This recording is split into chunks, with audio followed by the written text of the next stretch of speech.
یہ جو خطبہ یوم اقبال اس کا مطالعہ کر رہے ہیں، اس کے ضمن میں جو اصل کانٹے کی بات ہے وہ علامہ اقبال کی اس رائے کے حوالے سے کہ موجودہ مغربی تہذیب کا انر کور بھی خالص اسلامی ہے، اگرچہ جو خرابیاں ہیں وہ اس کے ڈیزلنگ ایکسٹیریئر میں ہیں، اس کا ہم تجزیہ کر چکے ہیں کہ وہ انر کور اصل میں کیا ہے۔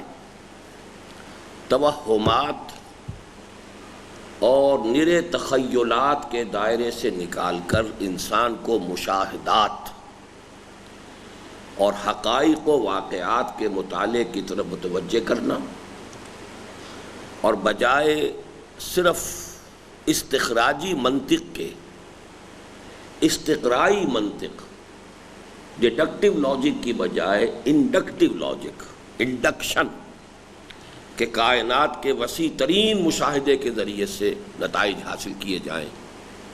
یہ دو چیزیں وہ ہیں کہ جن کا آغاز کیا ہے تاریخ انسانی میں قرآن نے، خاص طور پر مغربی معاشرے کے اعتبار سے، تو چونکہ جو بھی وہاں کچھ کام ہوا تھا سائنس اور فلسفے کے میدان میں قدیم یونان میں، وہ سارا کا سارا ٹھپ ہو چکا تھا، ان سب کو بند کیا جا چکا تھا، بینڈ تھی سائنس بھی اور فلسفی بھی۔ پورا میڈیول یورپ جو ہے، اس لیے وہ خود کہتے ہیں دی ڈارک ایجز، یورپ پورا جو ہے وہ تاریکی کے اندر ڈوبا ہوا تھا۔ لیکن یہ کہ اسلام کی روشنی، قرآن کی روشنی ہسپانیہ کی یونیورسٹیز کے ذریعے سے بالخصوص 3 ممالک کے اندر پہنچی، اولین فرانس، ثانیاً جرمنی اور تیسرے درجے میں اٹلی۔ اٹلی بھی بہت قریب بن جاتا ہے اسپین کے، اور فرانس تو ہے ہی بہت ہی ملحق، زمینی اعتبار سے ملحق ترین ملک جو ہے وہ فرانس ہے، اور فرانس کے تو تقریباً نصف پر مسلمان قابض بھی ہو گئے تھے۔ بہرحال وہاں سے یہ فکر چلا، اور اس نے اس انر کور کے بدولت اس کے اندر وہ صلابت پیدا ہوئی، وہ قوت پیدا ہوئی، اس لیے کہ اسی سے سائنس کی ڈیولپمنٹ ہوئی، ٹیکنالوجی آگے بڑھنی شروع ہوئی۔ تو اس تہذیب کی وہ اصل میں جو سسٹین کر رہی ہے چیز وہ ہے، ورنہ اس کا عمرانی ڈھانچہ کولیپس کر چکا ہے، فیملی لائف کولیپس کر چکی ہے، اخلاقیات کا دیوالہ نکل چکا ہے ہر اعتبار سے۔ جیسے کہ حال ہی میں ہمارے ہاں جو لیکچرز ہوئے تھے باسط بلال کے، کہ مغربی مفکرین کے حوالے سے جو نقشہ انہوں نے کھینچا ہے، تو واقعہ یہ کہ علامہ اقبال نے جو بات کہی تھی 5 صدی قبل کہ تمہاری تہذیب اپنے خنجر سے آپ ہی خودکشی کرے گی، جو شاخ نازک پہ آشیانہ بنے گا نا پائیدار ہوگا، وہ ایک درجے میں وہ پیشن گوئی پوری ہو چکی ہے، سویلائزیشن کولیپس کر چکی ہے۔ اب ایک سپریمیسی ہے ان کی، اور وہ در حقیقت ان کی سائنس اور ٹیکنالوجی میں جو انہیں امامت کا درجہ حاصل ہے، اور جو بھی ان کو آگے باقیہ پوری دنیا کے اوپر جو ایج ہے انہیں حاصل، اس کی وجہ سے ہے، ورنہ تہذیب بحیثیت تہذیب مر چکی۔ بہرحال یہ تو ایک ہم نے تجزیہ کیا کہ اس مغربی تہذیب کے بھی پھر ہم نے جو مزید جائزہ لیا وہ یہ ہے کہ جو اس کا ایکسٹیریئر ہے، یہ علامہ اقبال کی بات نہیں ہے، یہ میری بات ہے، کہ اس کو بھی 2 حصوں میں تقسیم کریں۔ جیسے کہ میں نے نقشہ بنایا تھا انر کور، اور اس کے باہر والا جو ہے وہ بھی ایک موٹی تہ سمجھیے، اور اس کا بھی ایک انر سائیڈ ہے، ایک آؤٹر سائیڈ ہے۔ جیسے قرآن مجید میں آتا ہے کہ اہل جنت کو جو لحاف ملیں گے تو بطائنھا من استبرق، اس کے جو استر ہوں گے وہ استبرق کے ہوں گے۔ تو استر تو گھٹیا کپڑے کے ہوا کرتے ہیں نا، اس لیے کہ اوپر سے جو لحاف کا نظر آتا ہے وہ ہوتا ہے بہت عمدہ شے ہو، شنیل ہو، یا یہ کہ کوئی بہت اعلیٰ چھینٹ ہو، بہت عمدہ قسم کی۔ باقی استر تو کسی گھٹیا سے کپڑے کا لگا دیتے ہیں۔ تو بطائنھا من استبرق، وہ جو ہے استبرق کے تو اس کے بطائن ہو گئے، تو اوپر کیا ہوگا اب یہ تم خود سوچو۔ اسی طریقے سے اس آؤٹر کورنگ کا بھی یہ لحاف جو ہے، وہ میٹیریل شیٹس جس کو کہا ہے اپنشد کے جملے میں جو میں 12 میں نے کوٹ کیا ہے، اس کا انر سائیڈ ہے، اس کا آؤٹر سائیڈ ہے۔ اس کے بھی انر سائیڈ کے اندر خیر ہے، ساری خرابی باہر ہے۔ وہ خیر کیا کیا ہے وہ ہم گن چکے ہیں، کہ سب سے پہلی چیز جو ہے تہذیب حاضر کی، اس کے اندر جو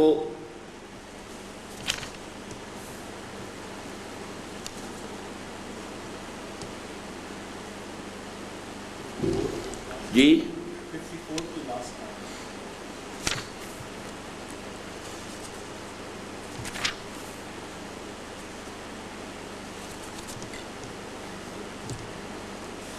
جی ہاں، اس انر کور کا پہلا جز وَلَقَدْ كَرَّمْنَا بَنِي آدَمَ وَحَمَلْنَاهُمْ فِي الْبَرِّ وَالْبَحْرِ کے مطابق خالص اسلامی ہے.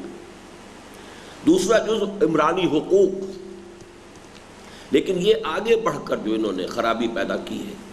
اور تیسرا جز ہے اصل میں جس کے بارے میں اب ہمیں چلنا ہے، اور وہ ہے اس انر کور کا تیسرا لیکن اہم ترین جز ہے معاشی عدل و انصاف، اور کم از کم مواقع کی حد تک کامل مساوات اور ہر نوع کے اقتصادی استحصال اور سرمایہ داری کی لعنت کا مکمل خاتمہ، اور ہر شہری کی بنیادی ضروریات کی کفالت کا ذمہ.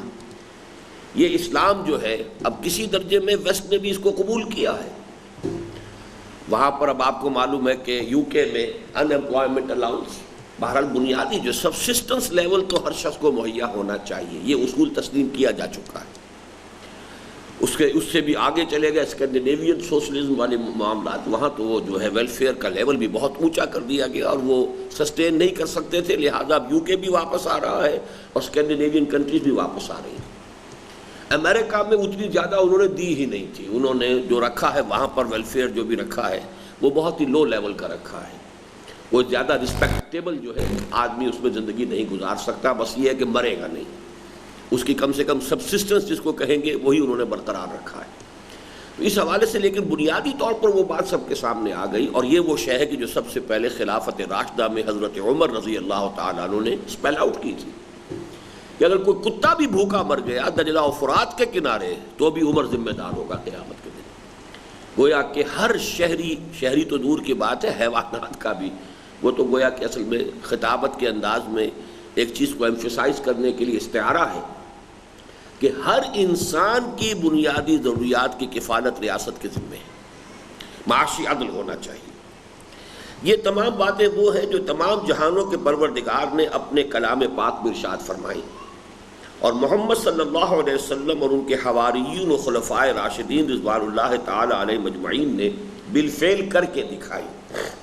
یہاں میں نے حواریین کا لفظ استعمال کیا، اگرچہ حضور کے لیے عام طور پر صحابہ کا لفظ آتا ہے، لیکن صحابہ کا اگر لفظ ہم یہاں استعمال کرتے تو خلفائے راشدین بھی صحابہ ہی میں سے تھے، تو ان کی شخصیت کو ایک علیحدہ نمایاں کرنے کے لیے کیٹیگری میں نے وہ لفظ استعمال کیا ہے جو عام طور پر حضرت عیسیٰ علیہ السلام کے ساتھیوں کے بارے میں آتا ہے.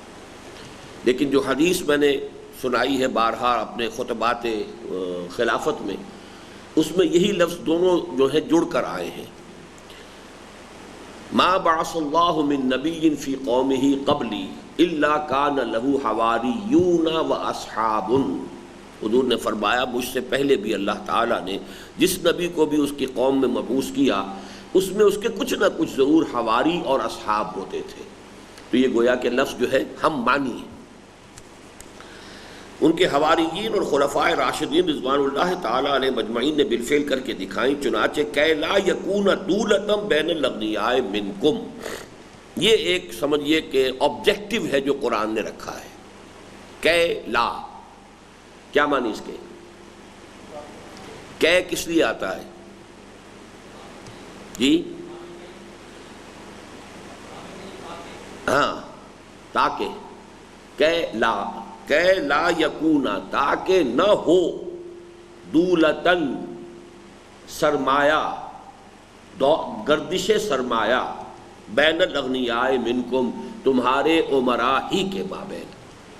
یعنی سوسائٹی اس طرح تقسیم ہو جائے کہ جو مینز آف پروڈکشن ہے ان کی اس طریقے سے ڈسٹریبیوشن ہو رہی ہو معاشرے میں کہ ایک طبقے کے اندر سرمایہ کی گردش ہے، بہت ہو رہی ہے، تیز ہو رہی ہے. میں اس کو عام اپنی تقریروں میں سادہ ترین مثالیوں دیا کرتا ہوں کہ ایک کروڑ پتی کی بیٹی لاکھوں کا جہیز لے کر دوسرے کروڑ پتی کے گھر میں چلی گئی.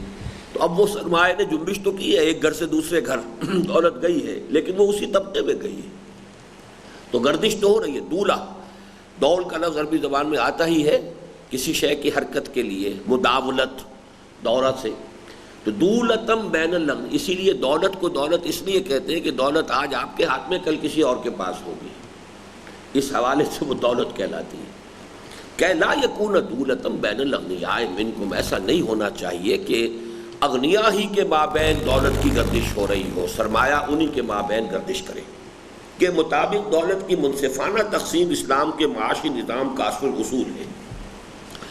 اور وما من دابۃ فی الارض الا علی اللہ رزقھا، یہ اللہ تعالیٰ کی طرف سے ہے، اگرچہ فرمایا گیا کہ نہیں ہے کوئی بھی چوپایا زمین پر مگر یہ کہ اللہ کے ذمے ہے اس کا رزق۔ اب جب اسلامی ریاست قائم ہوتی ہے تو وہ نمائندہ ہے اللہ کی اس زمین پر، اس حوالے سے گویا کہ اللہ نے جو ذمہ داری اپنے اوپر لی ہے وہ اس نظام خلافت کے اوپر عائد ہو جائے گی، اس لیے کہ خلافت تو ہے ہی اللہ تعالیٰ کی نیابت۔ اور وما من دابۃ فی الارض الا علی اللہ رزقھا کے مطابق حضرت عمر کا یہ قول کہ اگر دجلہ و فرات کے کنارے کوئی کتا بھی بھوکا مر جائے تو اس کے لیے اللہ کے یہاں عمر ذمہ دار ہوگا۔ اسلام کے اقتصادی مقاصد کے ضمن میں پالیسی سٹیٹمنٹ کی حیثیت رکھتا ہے، جسے علامہ اقبال نے یوں تعبیر فرمایا، کس نہ باشد در جہاں محتاج کس، نقطۂ شرع مبین اینست و بس۔ شرع مبین کا اصل نقطہ یہ ہے کہ اس دنیا میں کوئی انسان دوسرے انسان کا محتاج نہ ہو، کس نہ باشد در جہاں محتاج کس، انڈیویجول لیول پر نہ ہو۔ ریاست ذمہ داری لے گی تو کوئی فرد کسی دوسرے شخص کے سامنے اپنی جو ہے عزت نفس کو ہاتھ پھیلا کر وہ اس کے سامنے پیش نہیں کرے گا کہ وہ اسے چاہے تو ٹھکرا دے۔ سائل جو ہے وہ جب کسی کے سامنے ہاتھ دراز کرتا ہے مانگنے کے لیے تو گویا کہ اس نے اپنی عزت نفس کو اپنی ہتھیلی پر رکھ کر اس شخص کے سامنے پیش کر دیا ہے، وہ چاہے تو ٹھوکر لگا لے۔ یہ معاملہ ختم ہو جانا چاہیے، اس لیے کہ ریاست اب ذمہ دار ہو جائے گی تمام بنیادی سہولتیں جو بھی ضرورتیں ہیں ان کی، سہولتیں نہیں ضرورتیں، تو اب فرد کسی فرد کا محتاج نہیں رہے گا۔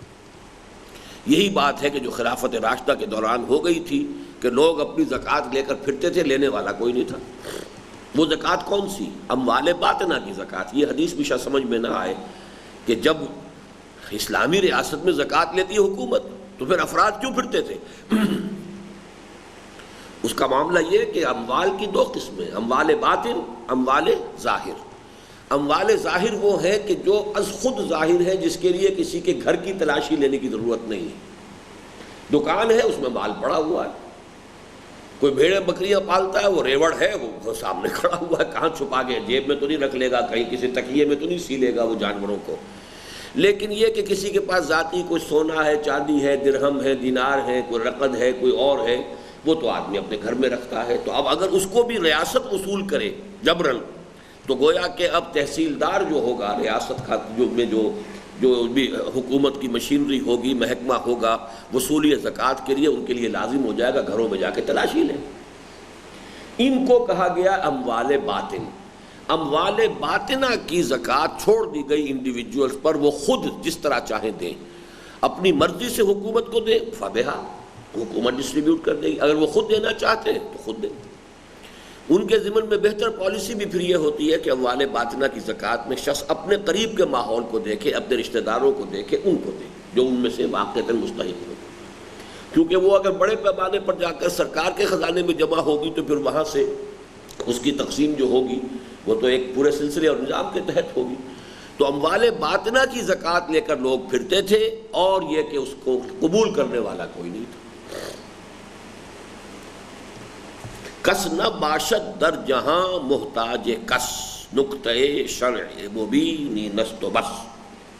اور آب و نان ماست از یک مائدہ، اتنی فارسی تو آپ کو آ جانی چاہیے۔ آب پانی، نان وہ بھی صاف ہے، روٹی، ماں میرا ہمارا، من نہیں، من میرا ہوتا ہے، آب و نان من، اور ماں ہم کے لیے ہوتا ہے۔ است، ماں کا الف اس کے اندر جڑ گیا ہے، ماست، است اور ماں کا یہ دو الف تھے، یہ اس میں ایک گر گیا۔ از یک مائدہ، ایک دسترخوان سے ہے۔ مائدہ قرآن مجید کی سورت کا نام ہے، سورۃ المائدہ۔ دودھ آدم کا نفس واحدہ، دودھا کہتے ہیں نسل کو، نسل آدم ایک نفس واحدہ کے مانند ہے۔ یہ قرآن مجید میں لفظ آیا ہے کہ تمہارا سب کا پیدا کرنا اور دوبارہ اٹھا لینا ہمارے لیے ایسا ہی ہے جیسے کسی ایک جان کا پیدا کرنا اور اٹھا لینا، کَنَفْسٍ واحدہ۔ تو اللہ تعالیٰ کے لیے یہ تمام نوع انسانی ایک نفس واحدہ کے مانند ہے، اور جو ان کا کھانا جو ہے وہ ایک دسترخوان سے ہے، اور وہ دسترخوان جیسا کہ میں نے اپنے جمعے کی خطبات میں حال ہی میں بیان کیا ہے کہ انفرادی ملکیت لیگل لیول پر بھی جو قرآن کے اندر یا اسلام میں ہے، تو زمین کی انفرادی ملکیت مختلف ہے دوسری اشیاء کی انفرادی ملکیت سے۔ ایک تو ہے کہ روحانی اعتبار سے ایمان کا تقاضا تو یہ کہ کوئی شے کسی کی ملکیت نہیں، سب مالک اللہ ہے، ہم امین ہیں، ہمارے پاس امانت ہے، ملکیت نہیں ہے۔ امانت جو ہے امین کی مرضی کے مطابق استعمال کر سکتے ہیں، اپنی مرضی سے نہیں۔ ملکیت ہے تو اپنی مرضی سے استعمال کر سکتے ہیں، جو چاہے کریں۔ امانت ہے تو اس کے اندر مالک کی مرضی چلے گی۔ تو یہ تو ہے روحانی سطح پر۔ قانونی سطح پر انفرادی ملکیت ہو سکتی ہے، مکان کی، گھر کی، فیکٹری کی، کھیت کی، دکان کی، کاروبار کی، سب کی ہو سکتی ہے۔ لیکن زمین کی انفرادی ملکیت اور مکان کی انفرادی ملکیت میں بڑا فرق ہے۔ مکان 10 سال خالی پڑا رہے تب بھی آپ کی ملکیت سے خارج نہیں ہوگا، زمین 3 سال کاشت اگر آپ نے نہیں کیے تو ملکیت سے خارج ہو۔ پھر جو شخص اس کو کاشت کر لے گا وہ اسی کی ہو جائے گا، یہ ہمارے ہاں قاعدہ ہے۔ اور جو دور افتادہ سرکاری زمینیں پڑی ہوئی ہوں، جو شخص جا کر آباد کر لے گا اسی کی ہو جائے گی، جس پر تفصیلی میں نے تقاریر آج کل جمعوں میں کی ہیں، تو اس میں اب اس وقت تفصیل میں جانے کا موقع نہیں ہے۔ تو آب و نان ماست از یک مائدہ دودھ آدم کا نفس واحدہ۔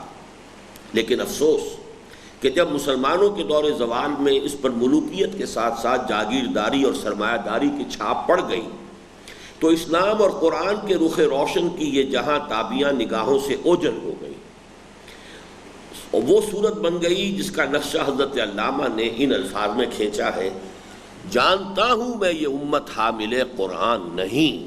یہ ابلیس کی مجلس شورا پر میں نے ایک پورے جمعے کے اندر درس دیا تھا اس نظم کا، اس لیے کہ میرے نزدیک علامہ اقبال کا جو پیغام ہے امت کے نام، سب سے مستند اس کا ورشن وہ ہے جو اس نظم کے اندر آ گیا، اس لیے کہ یہ ان کی زندگی کی آخری نظموں میں سے ہے۔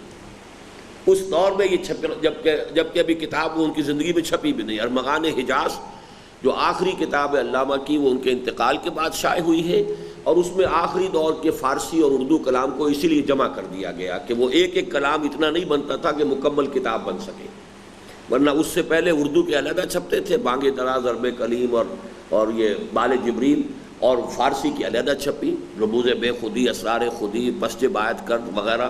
لیکن یہ کہ اب چونکہ آخری دور کی جو نظمیں تھیں وہ تعداد میں اتنی کم تھیں کہ فارسی کو علیحدہ شائع کرے تو وہ پوری کتاب کا ہجوم نہیں بنتا تھا، اردو کی تو بہت ہی کم تھی، تو ان سب کو جمع کر دیا گیا تھا، اور وہ ان کی موت کے بعد، وفات کے بعد شائع ہوئی۔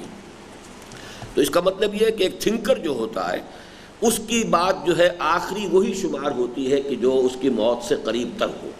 اس سے پہلے تو ایک ایوولوشن کی مختلف سٹیجز ہوتی ہیں۔ کبھی اقبال وطن پرست بھی رہے تھے، سارے جہاں سے اچھا ہندوستان ہمارا، ہم بلبلے ہیں اس کی، وہ کیا باغ کیا ہے، گلستہ ہمارا وغیرہ وغیرہ، ہندوستان کے ترانہ گایا انہوں نے۔ لیکن یہ کہ اس کے بعد پھر ملی شاعری کا دور آیا، تو ان کی شاعری کے مختلف ادوار ہیں۔ تو ان کا پیغام اور ان کا فکر جو ہے عمرانی فکر، اس کا فائنل ایڈیشن، لاسٹ ورشن وہ ابلیس کی مجلس شورا ہے۔ جانتا ہوں میں یہ امت حامل قرآن نہیں، ہے وہی سرمایہ داری بندہ مومن کا دین۔ جانتا ہوں میں کہ مشرق کی اندھیری رات میں بے ید بیضا ہے پیران حرم کی آستین۔ نتیجتاً قوم کی، اب یہ اس کو کیا مطلب سمجھا، بے ید بیضا ہے پیران حرم کی آستین؟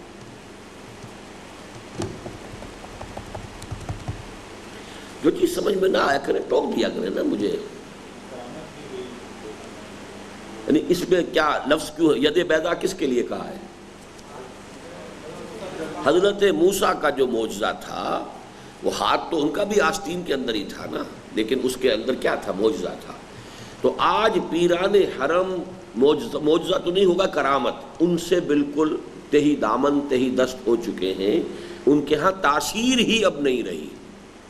یعنی علامہ اقبال نے کہ ان تینوں چیزوں کو، یہ امت حامل قرآن نہیں، نمبر ایک، پوری امت قرآن سے دور ہو چکی ہے، خار از محجوری قرآن شدی، شکوہ سنجے گردش دوران شدی۔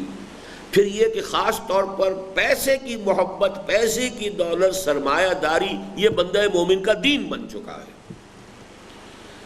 گویا کہ تمام مسلمان الا ماشاء اللہ دولت کے پجاری بن چکے ہیں، اور وہ اس حدیث کے گویا کہ مصداق بن چکے ہیں، تعس عبد الدینار و عبد الدرہم، کہ ہلاک ہو گیا یا ہلاک ہو جائے درہم و دینار کا بندہ۔ اب رہ گئے علماء، صوفیہ، پیران حرم، تو وہ بھی پروفیشنل چونکہ بن چکے ہیں، اب ان کے پاس نہ تاثیر ہے، نہ وہ ان کے اندر جو ہے وہ خیر باقی رہا۔ تو اب روشنی کہاں سے آئی؟ ید بیضا تو ان کے پاس تھا۔ نتیجتاً قوم کی عظیم اکثریت تو اقبال کے اس شعر کا مصداق کامل بن ہی چکی ہے کہ ہیچ خیر از مرد کے زرکش مجو، لن تنالوا البر حتی تنفقوا۔ اس کا ترجمہ کون کرے گا؟ ہیچ، اب یہ ہیچ ہم کہتے ہیں اردو میں، ہیچ گھٹیا سی چیز، لیکن فارسی میں اصل میں یہ لفظ ہے کوئی بھی شے، ہیچ، اور اصل میں ان کا تلفظ ہیچ ہے۔ ہیچ خیر از بردک، بردک کس بلا کا نام ہے؟ یہ کاف لگ کر فارسی زبان میں جس کو اس میں تحقیر کہتے ہیں، چھوٹا، مردک، تو یہ ایسا انسان کہ جو حقیقت میں انسان کہلانے کا حقدار نہیں ہے۔ مردک زرکش، زرکش ہے وہ، تو پیسہ کھینچنے کی فکر میں ہے۔ اب ظاہر بات ہے کہ سود تو نام ہی اس کا ہے، پیسہ کھینچنا۔ تو دولت کی پرستش، دولت کی محبت، دولت کے ساتھ یہ دلی لگاؤ، یہ گویا کہ اب ایسے شخص سے کسی خیر کی توقع نہ رکھو۔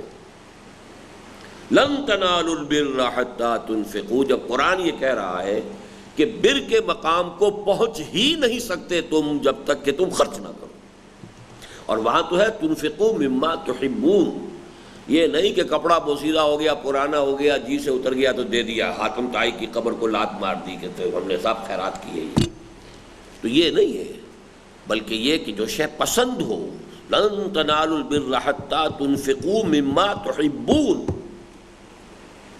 یہ ہمارے درس نمبر 2 میں اس آیت کا بھی حوالہ آتا ہے نا کہ کوئی شخص اگر بخیل ہے تو وہ محدث ہو سکتا ہے، مفتی ہو سکتا ہے، زاہد شب زندہ دار ہو، نیک نہیں ہو سکتا۔ نیک کی کچھ اور ہی تعریف ہے، لیس البر ان تولوا وجوہکم قبل المشرق والمغرب ولکن البر من آمن باللہ والیوم الآخر والملائکۃ والکتاب والنبیین وآتى المال على حبہ ذوی القربى والیتامى والمساکین وابن السبیل والسائلین وفی الرقاب۔ پھر ہے اقام الصلاۃ وآتى الزکاۃ۔ تو گویا کہ سب سے اہم شے یہ لن تنالوا البر حتی تنفقوا۔ اب اس کو شامل کیا کہ اللہ تو کہتا ہے نیکی ہے خرچ کرنے میں، اور یہ کھینچ رہا ہے، تو کیسے تم اس سے کسی خیر کی توقع کر سکتے ہو؟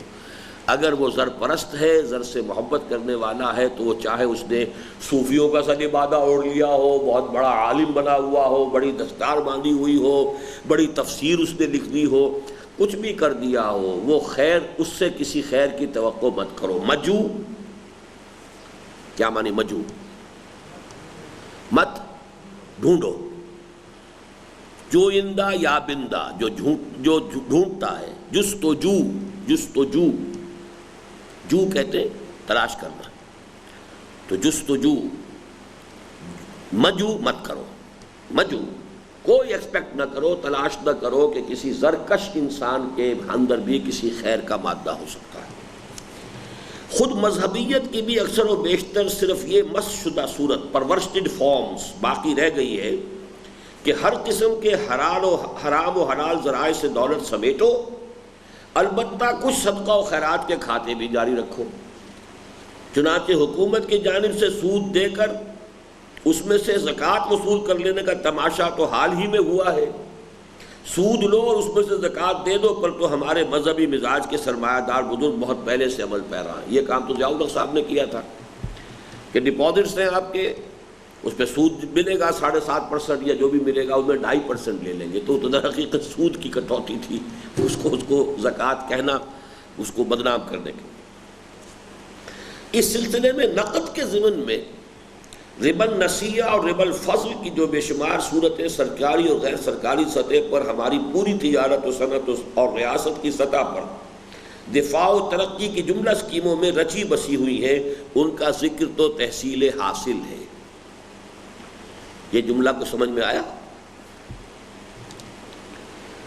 آخری لفظ جو ہے تحصیل حاصل، اس کے کیا معنی ہے؟ جی، کنکلوڈ کرنا، وہ تو اچھی بات ہوتی ہے، یہ تو برے سنس میں آ رہا ہے تحصیل حاصل۔ تحصیل حاصل کے معنی ہوتے ہیں بے وقوفی۔ کیوں؟ ایک چیز آپ کے پاس ہے اور آپ تلاش کر رہے ہیں، کیا کہتے ہیں آپ اسے؟ بچہ بغل میں اور ڈھنڈورا شہر میں۔ حاصل ہے آپ کو، ایک شے آپ کے پاس ہے اور آپ ڈھونڈتے پھر رہے، تو یہ گویا کہ کسی شخص کے پاگل پن کی علامت ہے۔ تو تحصیل حاصل اہل منطق کے زبان میں بہت بڑی گالی ہے، اور جیسے میں نے آپ کو بتایا نا، اہل منطق کی ایک گالی ہوتی ہے قیاس مع الفارق۔ بھائی قیاس مع الفارق سے کام لے رہے ہو تم، قیاس کیا جاتا ہے مشابہ چیزوں میں، تم جن چیزوں کے درمیان کو ربط اور تعلق ہے ہی نہیں اس پر قیاس کر رہے ہو، تو قیاس مع الفارق بھی کسی کو کہنا ہو تم پاگل ہو، تمہارا دماغ خراب ہے۔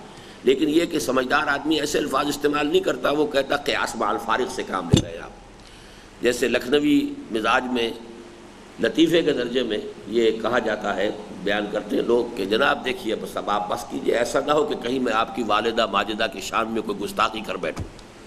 اب یہ گویا کہ گالی دے دی اس نے، لیکن یہ کہ وہ گالی کا لفظ زبان پہ نہیں لائے گا، وہ گستاخی نہ کر بیٹھوں کہیں میں۔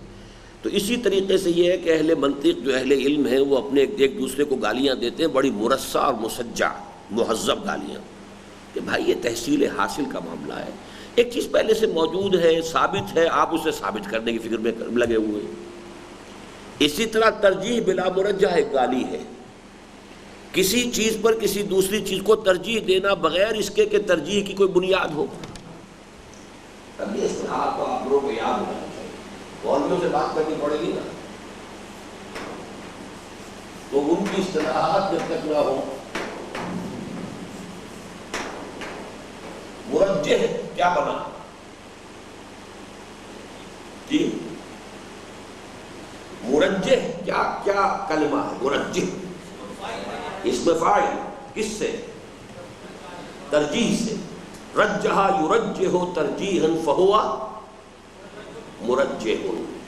تو مرجح وہ ہے جو کسی شے کو دوسری چیز پر ترجیح دینے والی بات ہے، ترجیح وہ ہے نہیں یہاں پر اور آپ ترجیح دے رہے ہیں، یہ بھی گویا کہ پاگل پن کے لیے لفظ استعمال ہوگا۔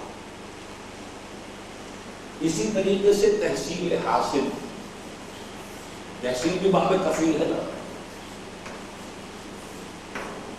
جو شے حاصل ہے اس کے تحصیل کی کوشش، یہ بھی پاگل پن ہے۔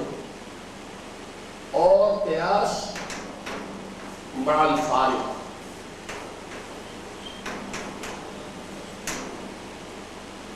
فارق فرق سے، ان چیزوں میں بالکل ایک دوسرے سے امتیاز ہے، کوئی شے ان میں مشابہ ہے ہی نہیں، اس میں آپ قیاس کر رہے ہیں۔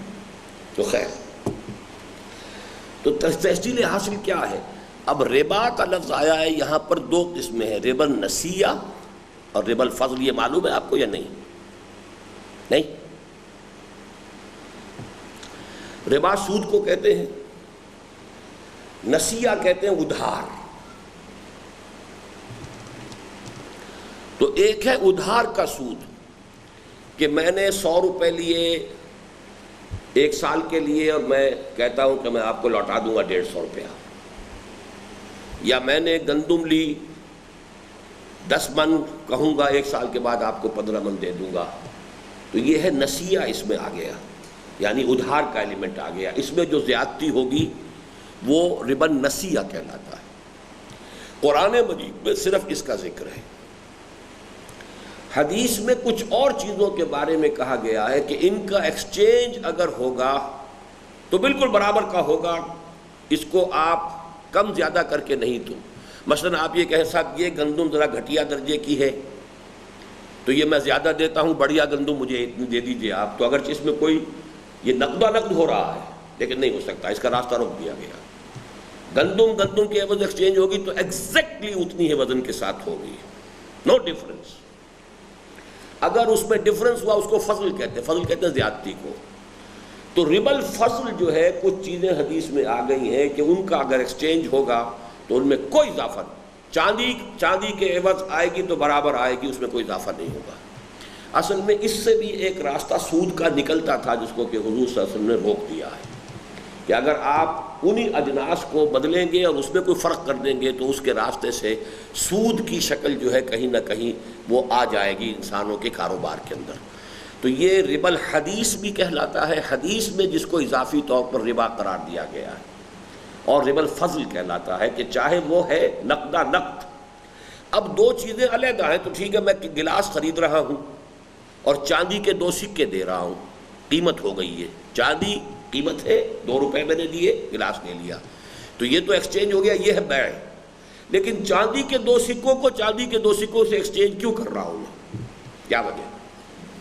کوئی نہ کوئی اس میں ہے، کوئی پیچ ہے، کوئی پھیر ہے، لہذا ان چیزوں کی وہ 8-10 چیزیں ہیں، ان میں گندم بھی ہے، جو بھی ہے، کھجور کے بدلے میں، نمک کے بدلے میں، اور اسی طرح سونا اور چاندی، ان چیزوں کو اگر ان کا ایکسچینج ہوگا تو ایگزیکٹ اسی مقدار میں ہوگا، اس کے اندر کوئی کمی بیشی نہیں ہوگی۔ اگر اس کے اندر ہوئی تو وہ ربا ہے، وہ بھی ربا ہے۔ تو اس کو نوٹ کر لیجئے۔ اس سلسلے میں نقد کے ضمن میں ربا النسیہ اور ربا الفضل کی جو بے شمار صورتیں سرکاری اور غیر سرکاری سطح پر ہماری پوری تجارت و صنعت اور ریاست کی سطح پر دفاع و ترقی کی جملہ سکیموں میں رچی بسی ہوئی ہیں۔ اب یہ سارا ہمارے ہاں ڈیفنس باؤنڈ ہیں اور یہ ہیں، یہ سب کیا ہے؟ ڈیفنس سرٹیفکیٹس، سب سود ہے، وہ تو ربا النسیہ ہے۔ کاروبار میں ہم جو کچھ کرتے ہیں، مثلا جیسا کہ میں نے آپ کو بتایا تھا کہ یہ اب جو بیٹھے ہوئے ہیں جن میں کہ یعنی چاہے وہ منڈیاں جو ہیں اجناس کی ہیں اور چاہے اس کے اندر جو ہے وہ سبزیوں کی ہے، پھلوں کی ہے، اس میں جو بیٹھے ہوئے ہیں کمیشن ایجنٹس سود کر رہے ہیں۔ وہ خود خریدار نہیں ہے، خود فروخت نہیں کرتے، خریدار کوئی اور ہے، فروخت کرنے والا کوئی اور ہے، یہ دونوں سے کمیشن لے رہے ہیں، حرام۔ اسی طرح آپ نے سودا کیا ہے کہ مجھے اگلے موسم میں تم اتنی گندم دو گے، اس ریٹ پر دو گے، اچھا 10% لے لو، غلط ہے سودا، حرام ہے سودا ہے۔ پوری قیمت دو گے تو سودا ہوگا ورنہ نہیں۔ تو اسلام نے بہت سے ایسے اقدامات کیے ہیں شریعت نے کہ جس سے سرمایہ کا جو نارمل رول ہے اس سے زیادہ نہ ہو جائے۔ اب میرے پاس 5 لاکھ روپیہ ہے، میں اس سے کاروبار کر سکتا ہوں، میں کہتا ہوں کیوں نہ 50 لاکھ کی گندم کا سودا میں کر لوں، 5 لاکھ 10% میں نے دے دیا، سودا ہو گیا، 50 لاکھ کی گندم کا سودا کیا ہے۔ یہ میں گویا کہ اوور ٹریڈنگ کر رہا ہوں، میری اپنی کیپیسٹی جو ہے، میرے اپنے جو ہے میرا سرمایہ وہ 5 لاکھ ہے اور میں اوور ٹریڈنگ کر رہا ہوں۔ اوور ٹریڈنگ کا نتیجہ یہ نکلتا ہے کہ سرمایہ کا ارتکاز شروع ہو جاتا ہے۔ اچھا، جس طریقے سے ہمارے ہاں چل رہا ہوتا ہے یہ ایکسچینجز کے اندر دیا لیا لیا دیا دیا لیا لیا، نہ دیا نہ لیا، اور 10 ہاتھ بدل گئے، اور 10 ہاتھ بدلنے میں اس کے اوپر قیمت چڑھتی جا رہی ہے۔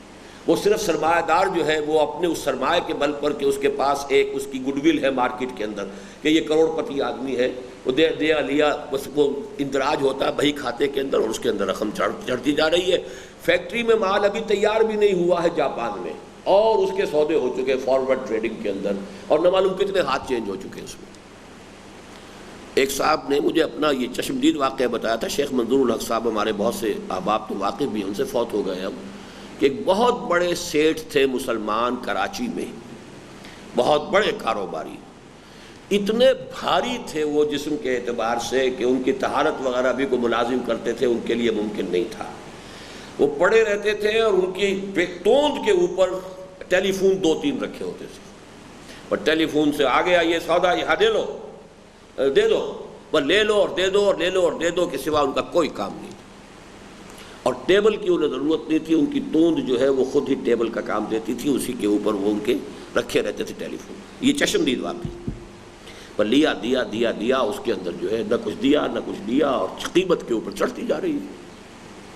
یہ سارا معاملہ جو ہے اس کو میں نے ایک جملے میں سمیٹا ہے. اس سلسلے میں نقد کے ضمن میں ربا النسیہ اور ربا الفضل کی جو بے شمار صورتیں سرکاری و غیر سرکاری سطح پر، غیر سرکاری سطح پر کہاں ہے؟ ہماری پوری تجارت و صنعت اور ریاست کی سطح پر دفاع و ترقی کی جملہ اسکیموں میں رچی بسی ہوئی ہیں، ان کا ذکر تو تحصیل حاصل ہے. یعنی یہ تو اتنی آبویس بات ہے کہ اس کے بارے میں کچھ بات اور مزید کہنا وقت کا ضیاع ہوگا. اگرچہ حضرت علامہ کے یہ 2 اشعار نقل کیے بغیر آگے بڑھنے کو جی نہیں چاہتا، یہ پہلے بھی آپ پڑھ چکے ہیں، لیکن یہ اشعار آپ لوگوں کو یاد ہونے چاہیے. از ربا آخر چمی زائد فتن، سود کے پیٹ سے آخر اور کیا چیز ولادت ہو سکے گی؟ اس ام الخبائث کے پیٹ سے آخر کس چیز کا جو ہے زادن جو ہے وہ پیدائش کے معنی میں آتا ہے، آدم زاد، آدم کی نسل.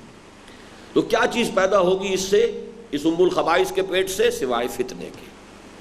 کس نہ داند لذت قرض حسن، قرض حسن جو ہے اس کی جو اندر جو لذت ہے ان کو لوگ واقف ہی نہیں رہے اس سے، کہ میرے پاس فاضل سرمایہ رکھ لو بھائی، ٹھیک ہے تم کام کر لو، تمہاری گاڑی کہیں رک گئی ہے چلا لو، اس سے پھر مجھے واپس کر دینا. از ربا جاں تیرا دل چوں خشت و سنگ، اس سود سے انسان کی جان تاریک ہو جاتی. جان سے مراد انسان کا باطن، جان جو ہے انسان کے باطن میں، تیرا، تیرا کہتے ہیں تاریک، دل، اور دل ایسے ہو جاتا ہے جو خشت و سنگ، جیسے کہ اینٹ اور پتھر.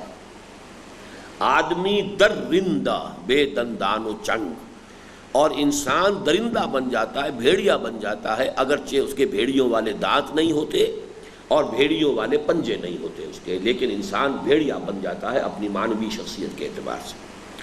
تاہم زمین کے سود کا ذکر ضروری ہے. یہاں اصل میں کہہ یہ رہا ہوں کہ یہ سود تو اب لوگوں کے علم میں ہے، پیسے کا سود، نقد کا سود، کاروبار کا سود، لیکن زمین کے سود کے اندر اصل میں یہ ہے کہ اس میں بہت ایکسیپشنل معاملہ علامہ اقبال کا ہے. مولانا مودودی بھی اس میں بہت پیچھے رہ گئے علامہ اقبال سے، اور وہ یہ کہ زمینداری کو انہوں نے سند جواز عطا کی، مزارعت کو سند جواز عطا کر دی، اور اس حوالے سے وہ علامہ اقبال کے تھاٹ تک نہیں پہنچ پائے. اسلام کا یہ پہلو علامہ پر منکشف ہوا ہے، اور جس کو آج کل ہم اور وضاحت کے ساتھ بیان کر رہے ہیں. تاہم زمین کے سود کا ذکر ضروری ہے، اس لیے کہ اس کے ضمن میں مذہبی سطح پر تو مغالطے موجود ہیں ہی. شیدائیان اقبال کا ذہن بھی صاف نہیں ہے، چنانچہ وہ ان اشعار کو تو لہک لہک کر پڑھتے ہیں کہ کرتا ہے دولت کو ہر آلودگی سے پاک و صاف، منعموں کو مال و دولت کا بناتا ہے امی. یہ منعم میں نے پڑھا ہے، عام طور پر کیا پڑھتے ہیں؟ منعم. کیوں؟ منعم اور منعم میں کیا فرق ہے جی؟ منعم اس میں فاعل ہے، تو منعم کون ہوا ہے؟ ہاں وہ اللہ ہے. منعم اس نے ہمیں نعمت دی ہے. منعم وہ ہے جسے اللہ نے دولت دی ہوئی ہے، اس شخص کو اللہ جو ہے امین قرار دیتا ہے. منعموں کو مال و دولت کا بناتا ہے امین. اس سے بڑھ کر اور کیا فکر و عمل کا انقلاب؟ بادشاہوں کی نہیں اللہ کی ہے یہ زمین، اور دہ خدایا یہ زمین تیری نہیں، تیری نہیں. دہ خدایا جی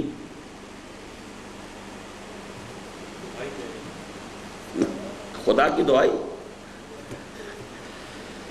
دہ کہتے ہیں گاؤں کو، دیہات، دہ گاؤں. دہ خدا جو گاؤں کا مالک ہے. نا خدا کسے کہتے ہیں؟ ہے اللہ. کیوں؟ ناؤ کا خدا، ناؤ کا مالک. ناؤ، ناؤ کہتے ہیں کشتی کو، نا خدا. دہ خدا زمیندار کو کہتے ہیں جو جاگیردار ہے، اس لیے کہ وہ مالک زمین ہے. دہ خدایا، یہ خدایا یہاں پر اس سے خطاب ہو رہا ہے. دہ خدا، مالکان دہ. مالکان دہ کا لفظ استعمال ہوتا ہے بہت اردو میں. دہ سے دیہات اس کی جمع ہے. تو دہ خدایا یہ زمین تیری نہیں، تیری نہیں. اللہ سے تو نہیں کہہ سکتا نا، اللہ کی تو ہے یہ زمین، کہ اے زمین کے مالک، اے گاؤں کے مالک، اے جاگیردار، اے زمیندار، یہ زمین تیری نہیں، تیری نہیں، تیرے آبا کی نہیں، تیری نہیں، میری نہیں، کسی کی نہیں، اللہ کی زمین ہے. اور رزق خود را از زمین بردن رواست، زمین سے اپنے لیے رزق نکال لینا یہ روا ہے، جائز ہے، صحیح ہے۔ ای متاع بنداؤ مل کے خداست، یہ اللہ کے لیے، اللہ کی ملکیت ہے، بندے کے لیے استعمال کی چیز ہے۔ متاع کہتے ہیں متاع الحیات الدنیا، یہ دنیا کی زندگی کی استعمال کی چیز ہے، استعمال کرو، اس سے پیداوار حاصل کر لو، اس سے گندم کی فصل لے لو، مالک نہ سمجھو اپنے آپ۔ لیکن غالباً انہوں نے قرآن کی اس تعلیم اور اقبال کی اس تبیین کو صرف اخلاقی وعظ کے خانے میں رکھا ہوا ہے، اور یہ نہیں جانتے کہ زمین کے سلسلے میں یہ اسلام کے قانونی و فقہی نظام کی اہم اساس ہے۔ چنانچہ امام اعظم ابو حنیفہ اور امام دارالہجرت مالک رحمۃ اللہ علیہ دونوں کا متفقہ فتویٰ ہے کہ مزارعت مطلقاً حرام ہے، اور اقبال کا یہ فرمانا محض شاعری نہیں ہے کہ خدا آ ملت را سروری داد کہ تقدیرش بدست خیش بنوشت۔ خدا، اب یہاں خدا اسی معنی میں، خدا آ ملت، اس ملت کو، سروری داد، اس کو اقتدار دیتا ہے، دنیا کے اندر عزت دیتا ہے کہ تقدیرش بدست خیش بنوشت، کہ جو قوم اپنی تقدیر اپنے ہاتھ سے لکھتی ہے، یعنی وہ لوگ جو ہاتھ سے کام کرنے میں عار محسوس نہ کریں۔ جیسے آپ کسی انگریز کو دیکھیں گے انجینئر کو، وہ جاتے ہی چاہے باہر سے وہ سوٹ پہن کر آیا اور اعلیٰ ترین سوٹ کار کے اندر آیا ہے، اس نے وہ اتارا ہے، نکر پہنی ہے، اور ہاتھ اس کے بھی بالکل مستریوں کی طریقے سے آپ کو خراب نظر آئیں گے، جبکہ ہمارا دیسی صاحب جو ہے وہ تو صرف بیٹھ کر جو ہے وہ کاغذ کے اوپر کام کرے گا، ہاتھ سے کام کرنے والا۔ اور اسی کی حدیث کے اندر بھی آئی ہے کاسب، ہاتھ سے کام کرنے والا۔ تو جو ملت جس کے اندر ہاتھ سے کام کرنے کی استعداد ہو جن لوگوں کے اندر، اللہ تعالیٰ ایسی قوم کو سروری عطا کرتا۔ اب اسی سے ایک نقطہ نکالا، زمین کے کاشت جو کر رہا ہے یہ اس کی محنت ہے۔ بآ قوم سروکار نہ دارد، اللہ تعالیٰ اس قوم سے کوئی سروکار ہی نہیں رکھتا، یعنی اسے دھتکار دیتا ہے، اسے مردود قرار دیتا ہے، اس کی رحمتوں سے وہ قوم محروم ہو جاتی ہے کہ دہقانش برائے دیگراں کشت، کہ جس کا دہقان، دہقانش اس کا دہقان، جس قوم کا دہقان دوسروں کے لیے کاشت کر رہا ہے، یہ ہے وہ مزارع اور ہاری اور وہ کسان، وہ دوسروں کے لیے کاشت کر رہا ہے، اس کی محنت ہے، اس کا خون پسینہ ہے، راتوں کو جاگ کر اور سانپوں کے کاٹنے کا خطرہ مول لے کر پانی وہ دے، کھیتوں میں جا کر پانی لگائے، پھر وہ جون کی اور مئی کی گرمی کے اندر جا کر فصل کاٹے، اور پھر یہ کہ اس میں سے لائنز شیئر آ کر جاگیردار یا زمیندار دے جائے۔ یہ چیز جو ہے علامہ اقبال کے ہاں بڑی کلیئر ہے۔ چنانچہ سماجی، سیاسی اور معاشی جملہ سطحوں پر تمام ناانصافیوں اور ناہمواریوں کا خاتمہ کر کے دین حق کے کامل نظام عدل و قسط کو بالفعل نافذ و قائم کرنے کے لیے مبعوث فرمائے گئے تھے خاتم النبیین اور سید المرسلین محمد الامین صلی اللہ علیہ وسلم بفہوائے الفاظ قرآنی وَأُمِرْتُ لِأَعْدِلَ بَيْنَكُمْ۔ اُمِرْتُ لِأَعْدِلَ بَيْنَكُمْ کیا ترجمہ ہوگا اس کا؟ راوین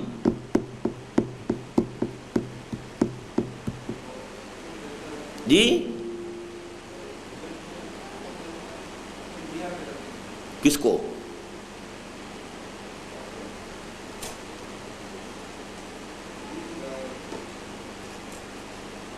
امرتو ہے نہیں، پہلے لفظ امرتو ابھی آپ، میں چھوڑ نہیں رہا آپ کو، امرتو سے نہیں آگے جانے دینا نا، امرتو کو پہلے ڈیفائن کیجئے۔ جی مجہول ہے، لیکن کون سا صیغہ ہے؟ واحد متکلم، امرتو مجھے حکم دیا گیا ہے، میں حکم دیا گیا ہوں، یعنی مجھے حکم دیا گیا ہے۔ امرتو، اومیرا وہ حکم دیا گیا، اومیرا، اومیرو، اومیرت، اومیرتا، امرنا۔ اب یہ 14 صیغے یاد کریں نا، آخری 2 کیا آئیں گے؟ امرتو، امرنا، مجھے حکم دیا گیا، ہمیں حکم دیا۔ امرتو، حضور فرما رہے ہیں مجھے حکم دیا گیا ہے لِأَعْدِلَ، تاکہ میں تمہارے مابین بینکم، تمہارے مابین عدل کروں۔ عادلہ پر زبر کیوں آیا؟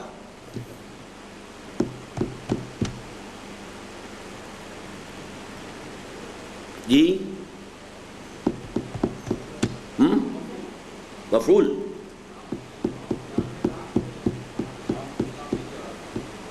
لام جار،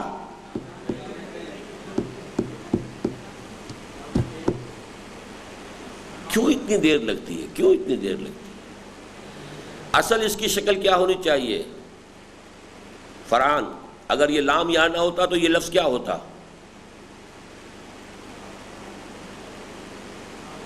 عادلو، شاباش، عدالہ یعدلو، یعدلو سے پھر وہی متکلم کا صیغہ بنے گا عادلو، یعدلو یعدلان یعدلون، تعدلو تعدلان یعدلنا، چلے گا نا؟ اور آخر میں کیا آئے گا؟ عادلو نعدلو، ہم عدل کریں وہ عدل کریں، لیکن چونکہ لام آ گیا ہے کہ والا، اس لیے لِأَعْدِلَ۔ بینکم کیا ہے؟ مرکب، کیسا مرکب ہے؟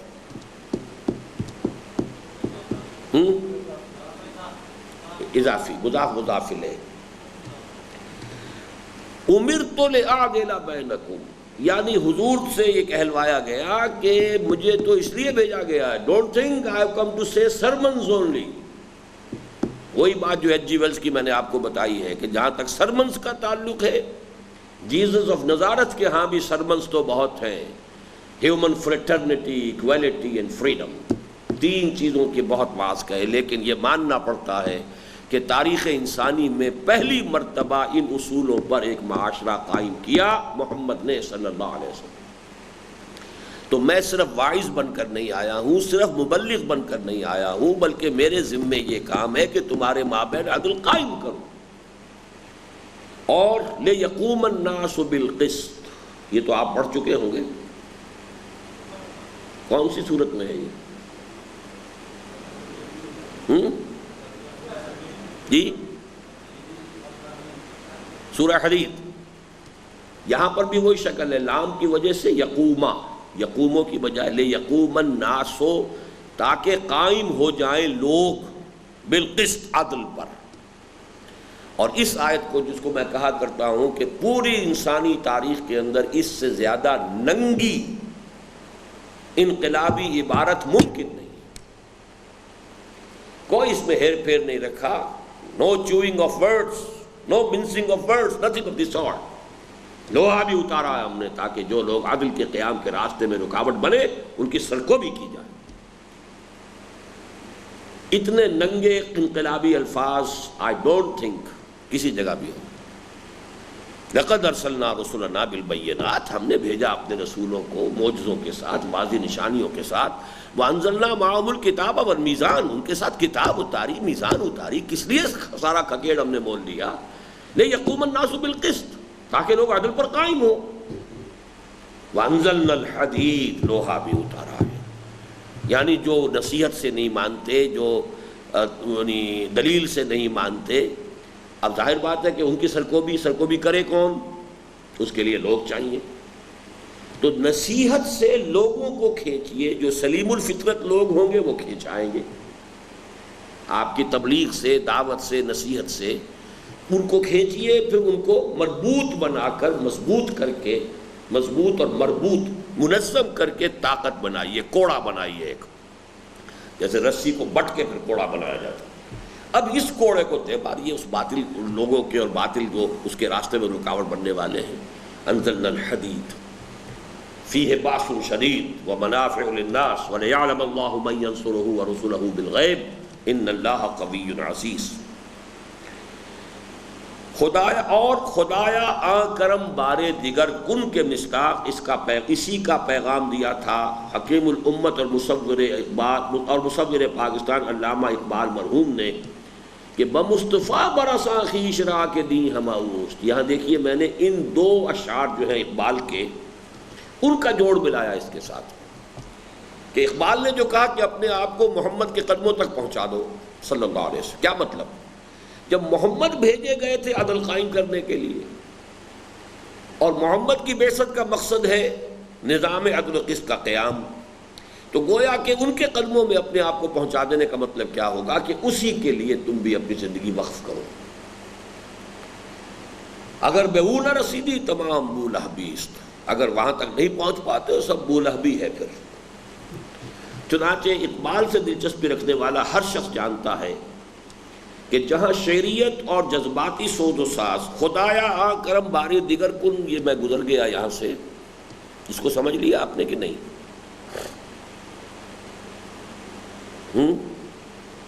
Farhan, why didn't you stop me? کوئی حرج نہیں، ایک دفعہ بھی نہیں روکا تم نے،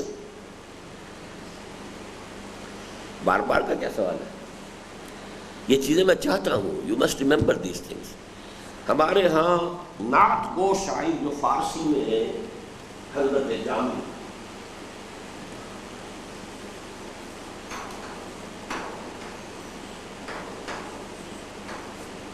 بہت بڑے فلسفی بھی تھے، بہت بڑی صوفی بھی تھے، ان کی نعت کے یہ الفاظ ہیں: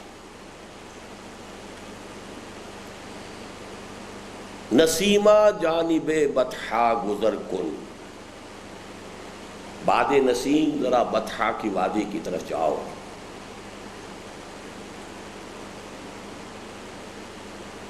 ز احوالم محمد را خبر کن، میرے حالات محمد صلی اللہ علیہ وسلم کو بتاؤ۔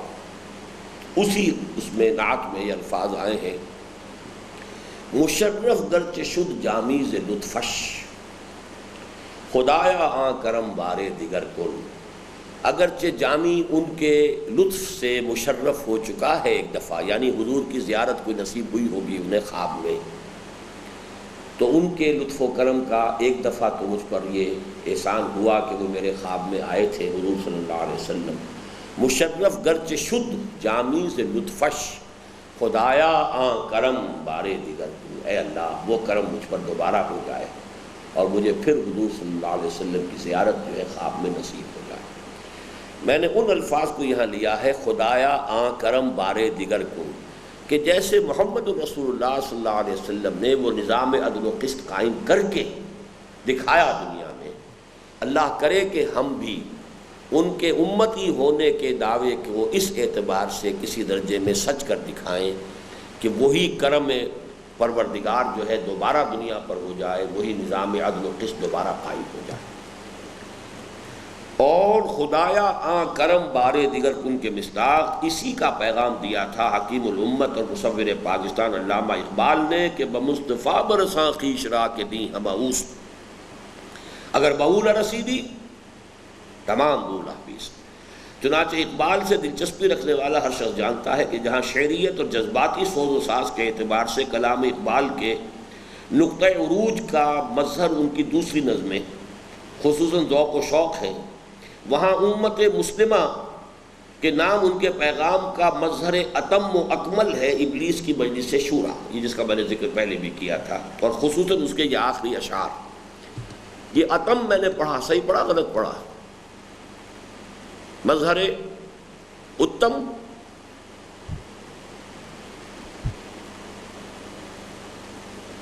ہے، اتم ہی ہے، کیا خیال ہے شاہد؟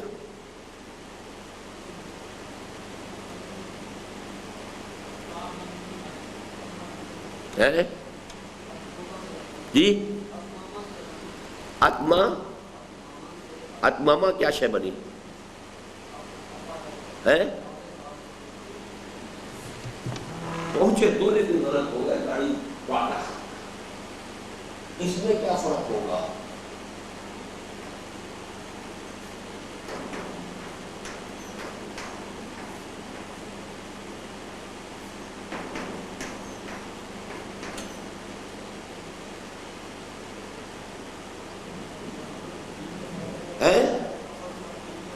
تو یہاں پر کون سا تصدیقہ ہونا چاہیے تھا؟ آپ اس کو فعل کیوں بنا رہے ہیں؟ اتم، اب یہ ہے تو اتممو، یہ بھی ہوتا ہے اتمہ، اتمہ یتم، تو زبر اور پیش کا فرق یہ ہے کہ پیش کی صورت میں یہ فرق تفضیل بن گیا اور زبر کی صورت میں وہی اتمام سے باب افعال کا ماضی کا صیغہ بن گیا. تو مظہر اتم و اکمل ابلیس کی مجلس شورا اور خصوصاً اس کے یہ آخری اشعار عصر حاضر کے تقاضاؤں سے ہے لیکن یہ خوف ہو نہ جائے آشکارا شر پیغمبر کہیں الحذر آئین پیغمبر سے 100 بار الحذر. یہ ابلیس کے الفاظ ہیں. حافظ ناموس زن مرد آزما مرد آفری یہ ہم پڑھ چکے ہیں ساری چیزیں. وہ جو بر عظیم پاک و ہند میں اسلام کے انقلاب فکر کی تجدید و تعمیل اس میں ساری چیزیں تفصیل سے آ چکی ہیں. کرتا ہے دولت کو ہر آلودگی سے پاک و صاف منعموں کو مال و دولت کا بناتا ہے امین. اس سے بڑھ کر اور کیا فکر و عمل کا انقلاب. بادشاہوں کی نہیں اللہ کی ہے یہ زمین چشم عالم سے رہے پوشیدہ یہ آئیں تو خوب. یہ غنیمت ہے کہ خود مومن ہے محروم یقین. اس میں جو سب سے بڑا نکتہ ہے اس کے پہلے مصرے میں ہے. وہ کیا نکتہ ہے؟ پہلا مصرع اور آخری مصرع ایک مضمون کے دو پہلوؤں کو واضح کر رہے ہیں جو نہایت اہم ہے. وہ کیا ہے؟ عصر حاضر کے تقاضاؤں سے ہے لیکن یہ خوف. مومن سے نہیں ہے مجھے خطرہ. مومن تو خود دولت کا پجاری مغرب کا مقلد. مجھے کوئی اندیشہ نہیں. جانتا ہوں میں یہ امت حامل قرآن نہیں ہے وہی سرمایہ داری بندہ مومن کا دین. جانتا ہوں میں کہ مشرق کی اندھیری رات میں بے ید بیضا ہے پیران حرم کی آستین. اسی کو آخر میں کہہ دیا یہ غنیمت ہے کہ خود مومن ہے محروم یقین. یعنی اس کی ہوپ اگر ہے ابلیس کی تو اسی سے ہے کہ مومن کو تو پتہ ہی نہیں ہے یقین ہی نہیں ہے لیکن خطرہ اس سے ہو رہا ہے. عصر حاضر کے تقاضاؤں سے ہے لیکن یہ خوف. The process of social evolution which started کس نے شروع کیا؟ قرآن نے شروع کیا. inner core ان السمع والبصر والفؤاد کل اولئک کان عنہ مسئولا. پھر اس میں انسانی حریت انسانی حقوق عدل و قسط اس کا جو پرچار اسلام نے کیا تھا یہ چیزیں یورپ میں جا رہی ہیں اور جا کر انہوں نے thesis antithesis thesis antithesis بن کر سنتھسس. اب یہ ہوتے ہوتے اتنا قریب آ چکا ہے یہ پروسیس کہ مجھے اندیشہ ہے کہ خود اس کے نتیجے میں شرع پیغمبر ظاہر ہو جائے گی. عامر سمجھ گئے اس پوائنٹ کو؟ مسلمانوں سے مجھے اندیشہ نہیں ہے. یہ غنیمت ہے کہ خود مومن ہے محروم یقین. لیکن یہ بھی تو ہو سکتا ہے مسلمانوں میں کہیں کوئی سپارک پیدا ہو جائے. یہ دوسری بات ہے. اس نظم کو سمجھنے کی حد تک جو بات ہے وہ یہ ہے کیونکہ کہا ہے انہوں نے کہ خال اس قوم میں اب تک نظر آتے ہیں وہ کرتے ہیں اشک سحر گاہی سے جو ظالم وضو ہیں کہیں کہیں. مجھے ڈر ہے ان سے اگرچہ سرمایہ دار ہے مولوی ہے یہ ہے وہ ہے سب بتان عجم کے پجاری تمام سب کے سب جو ہے پجاری ہیں اسی کے. لیکن یہ کہ یہ سوشل ایولیوشن کا پروسیس خود ہوتے ہوتے وہاں تک پہنچ رہا ہے کہ مجھے اندیشہ ہے کہ نوع انسانی جو ہے پر چانس کہیں اسی جگہ نہ پہنچ جائے جہاں پر کہ محمد الرسول اللہ نے 1400 برس پہلے پہنچایا تھا. عصر حاضر کے تقاضاؤں سے ہے لیکن یہ خوف. یہ میں نے ایک لطیفہ کہیں بھی لکھا بھی اپنی کسی کتاب میں. ایک انگریز ڈپٹی کمشنر کے بارے میں یہ واقعہ بیان ہوتا ہے کہ وہ اسے کسی شخص نے کسی ہندوستانی نے رشوت پیش کی کسی کام کے لیے. نے ڈانٹ دیا کہ نہیں بھائی نہیں بالکل نہیں میں رشوت نہیں لے سکتا غلط بات ہے. دوبارہ اس نے کہا کچھ قیمت اور بڑھا دی.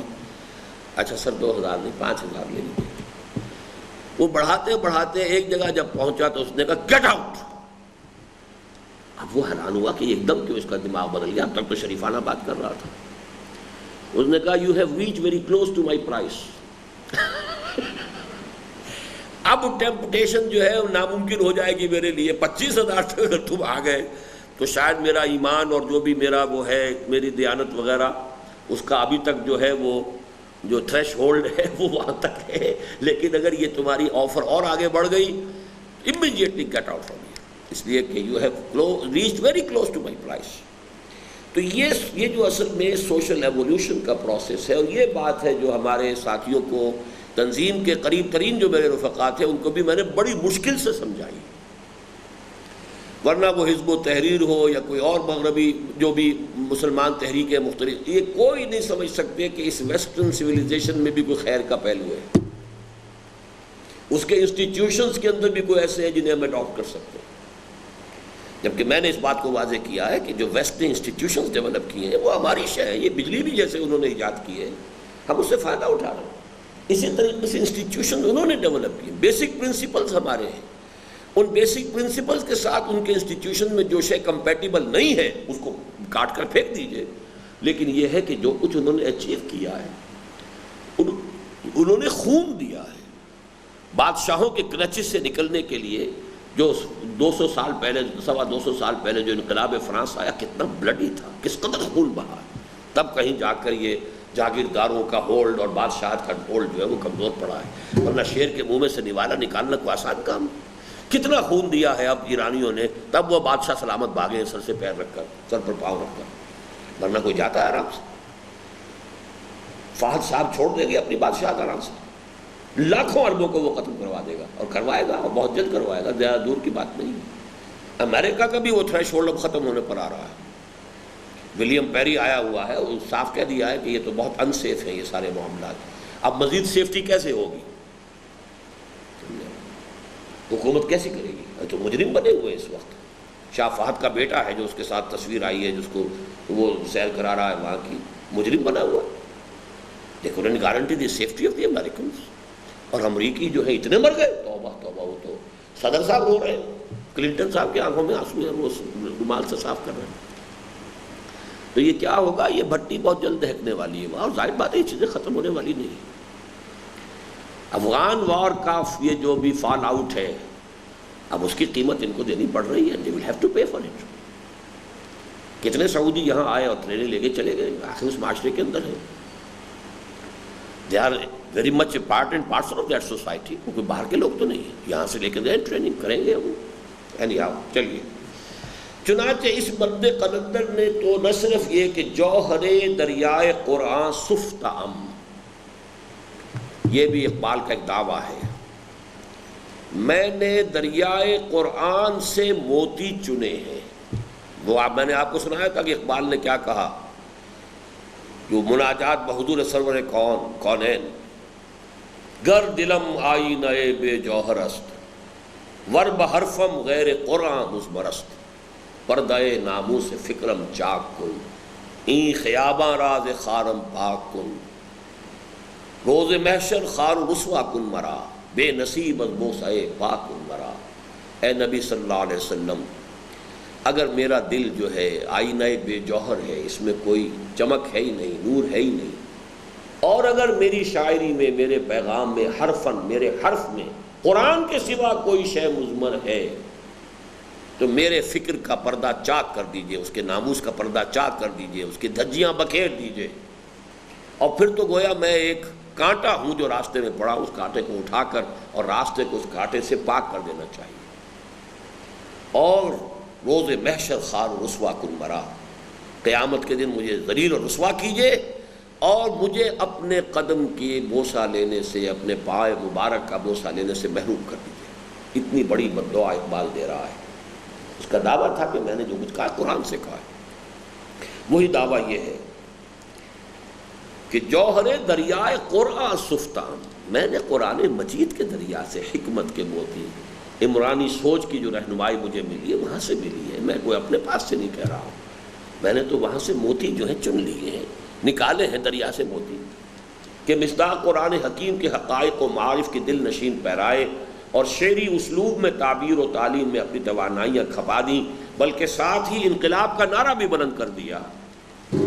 خواجہ از خون رگے مزدود سازد لال ناب، از جفائے دہ خدایاں کشت دہقانہ خراب، انقلاب انقلاب ہے انقلاب۔ اس کا ترجمہ کون کرے گا؟ ہم پڑھ چکے ہیں یہ ترجمے پہلے،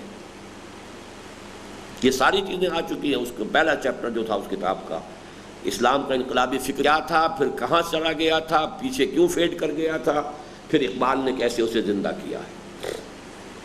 خواجہ لفظ جو ہے یہ ہے سرمایہ دار کے لیے، خواجہ خواجہ از خون رگ مزدور سازد لال ناب، ناب شراب، سرخ شراب جو ہے در حقیقت جو کہ سرمایہ دار شام کو بیٹھ کر جو پی رہا ہے، یہ مزدور کے رگوں سے نچوڑا ہوا خون ہے۔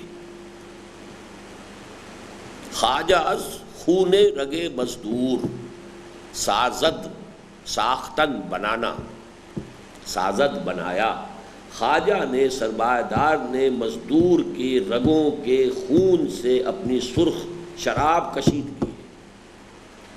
از جفائے دہ خدایاں کشت دہقانہ خراب، وہ دہ خدا کا لفظ پہلے آ چکا ہے نا، دہ خدایاں جاگیرداروں اور زمینداروں کے ظلم و ستم سے کشت دہقانہ، دہقان کی کھیتی خراب ہے۔ انقلاب انقلاب انقلاب، ایک انقلاب لانا لازم ہے، یہ نعرہ لگا رہا اقبال۔ یہ دوسری بات ہے کہ ان کے نام لیواؤں اور خوشیدائیوں نے ان کے ساتھ وہ معاملہ کیا کہ ہر کسے از ظن خود شد یار من، وز درون من نہ جست اسرار من، ہر شخص اپنے خیال میں میرا دوست بنا پھرتا ہے۔ یہ ہر ذہین آدمی کا المیہ ہے، یہ اچھی طرح نوٹ کر لیجئے گا۔ ہر ذہین اور حساس آدمی لونلی نیس کا احساس اس میں ہوتا ہے۔ میری بات کوئی سمجھتا ہی نہیں۔ He feels himself to be alone۔ محفل میں ہے لیکن لوگوں کی سوچ، لوگوں کی دلچسپیاں، کوئی گپ شپ جو ہو رہی ہے، کس بات کی ہو رہی ہے، ایک آدمی وہ کہیں اور ہے، لہذا وہ اپنے آپ کو محسوس کرتا ہے، سوسائٹی میں رہتے ہوئے اپنے آپ کو تنہا محسوس کرتا ہے۔ اب یہ کیا کہہ رہے ہیں اقبال؟ اقبال کا نہیں، یہ شعر رومی کا ہے، اور اقبال نے اس کو اپنی نظم میں کوٹ کیا ہے اصل میں رومی کا۔ ہر کسے از ظن خود شد یار من، ہر شخص میرا دوست بنا پھرتا ہے اپنے خیال کے مطابق۔ وز کا کیا ہے؟ یہ وعز، الف اڑ گیا یہاں سے، وعز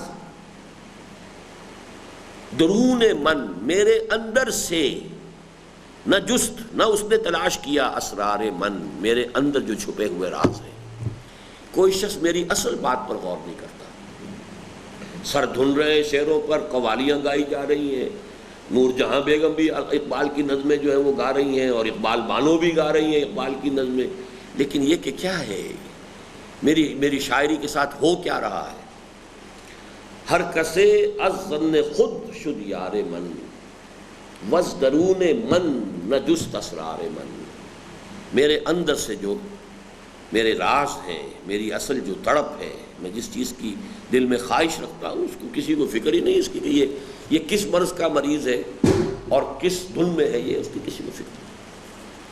مزید برآں یہی حد تھی وہ حقیقت جسے تعبیر فرمایا تھا بابا قوم اور بانی پاکستان قائد اعظم محمد علی جناح نے کبھی ان الفاظ سے کہ ہم پاکستان کی صورت میں ایک ایسے خطۂ ارضی کے خواہاں ہیں جس میں اسلام کی اصول حریت و اخوت و مساوات کا عز حاصل میں عملی اور مثالی نمونہ پیش کر سکیں، اور کبھی یہ فرما کر کہ اسلام ایک سوشل ڈیموکریسی ہے۔ یہ بھی علامہ اقبال کا، ان کا قائد اعظم کا قول ہے، سوشل ڈیموکریسی، اس لیے کہ جو بھی سوشل ایولیوشن ہوا ہے ویسٹ میں، اس کا ہائیسٹ پوائنٹ جو ہے سوشل ڈیموکریسی ہے۔ جب سرمایہ داری کے خلاف ریئیکشن ہوا کمیونزم کا، تو تھیسس اینٹی تھیسس، اس تھیسس اور اینٹی تھیسس کا جو سنتھیسس ہوا ہے وہ سوشل ڈیموکریسی ہے، socialism and democracy. Social democracy میں سب سے پہلے قدم اٹھایا ہے برطانیہ نے، اور برطانوی قوم کی، انگریز قوم کی ایک صلاحیت کو اچھی طرح سمجھ لیجئے۔ اس قوم میں ایک بڑی بے پناہ صلاحیت ہے، خود ہے روایات کی بڑی پابند۔ اپنے ہاں اس نے کبھی کوئی انقلاب، خونی انقلاب نہیں آنے دیا، لیکن جو انقلاب بھی کہیں دنیا میں آیا ہے اس کے بہترین ثمرات اس نے جو ہے سمیٹ لیے۔ بادشاہت کے خلاف بغاوت ہوئی فرانس میں، ڈیموکریسی بہترین قائم کر دی برطانویوں نے، اور اپنے بادشاہ کو بھی قائم رکھا، وہ بیٹھا ہوا ابھی تک۔